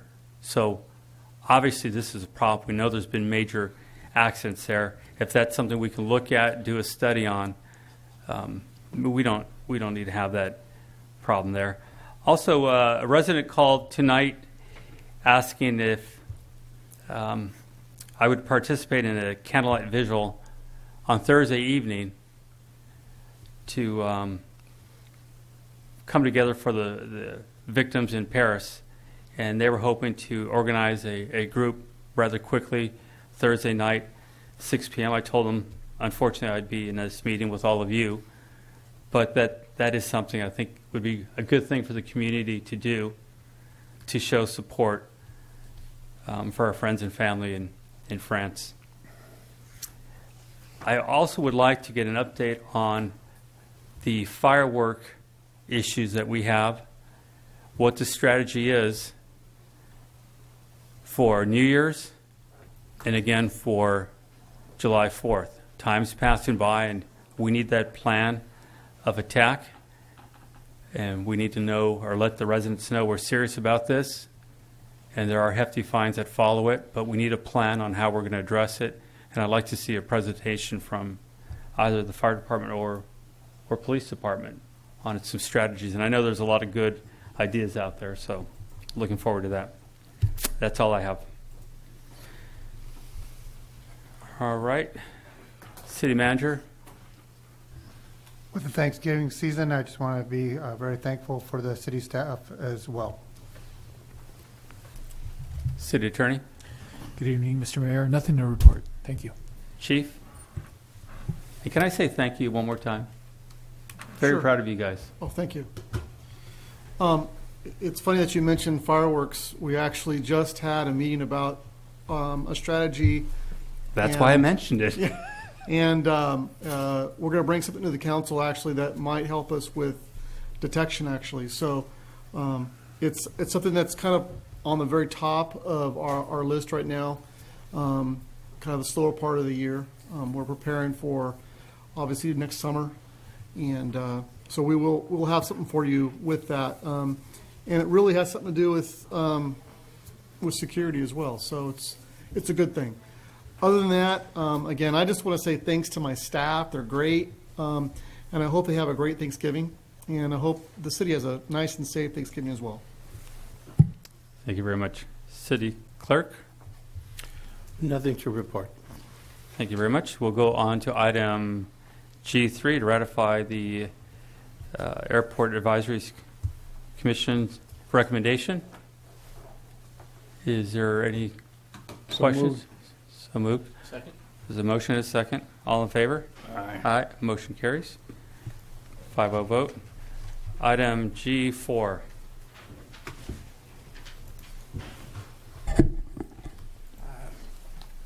Good evening, Mr. Mayor and City Council. This is a brief informational report to the Council on the progress of the City of Hollister Airport Industrial Stormwater Pollution Prevention Program. The plan is a requirement of state and federal regulation, and the airport has been enrolled for several years. Recent regulatory changes has required the city to update its plan and recertify it with the state. We've completed that progress, or that process. Staff is pleased to report that the city is on track with putting appropriate BMPs into practice, is in compliance with state regulations. If you have any questions or anything about that, I will be happy to answer them for you. Thank you very much. Is there any questions from council? Any speaker cards? Thank you very much. Let's go to item G5. Hello again. This is another brief informational report to the City Council on the progress of the city's sanitary sewer collection system management program. It is a requirement of the State Water Resources Control Board to implement and maintain a system-specific sewer management plan. The sewer system management plan includes provisions to provide for proper and efficient management, operations, and maintenance of the city's sanitary sewer collection system. It also establishes standard procedures for emergency response overflow planning. A recent audit of the city's sanitary sewer management plan revealed that it is time for an update to comply with current state requirements. Staff is in the process of further evaluating the SSMP and will present it to the City Council with the recommendation for update at a future meeting. Any questions? Councilmember Clower? How often do we do these updates? Well, audits are required every 2 years. And as regulations change, or when you go through an audit and you see that you have something that is deficient, you will update your plan or make minor adjustments. Okay. Thank you. Thank you very much. Item H, I, J, and K, there's no business. Can I ask that we adjourn in the memory of the victims of the terrorist attacks in France, Paris, France? I'll second that. The motion is second. All in favor? Aye. Aye. Motion carries. 5-0. Thank you very much, everyone that stuck it out to the end.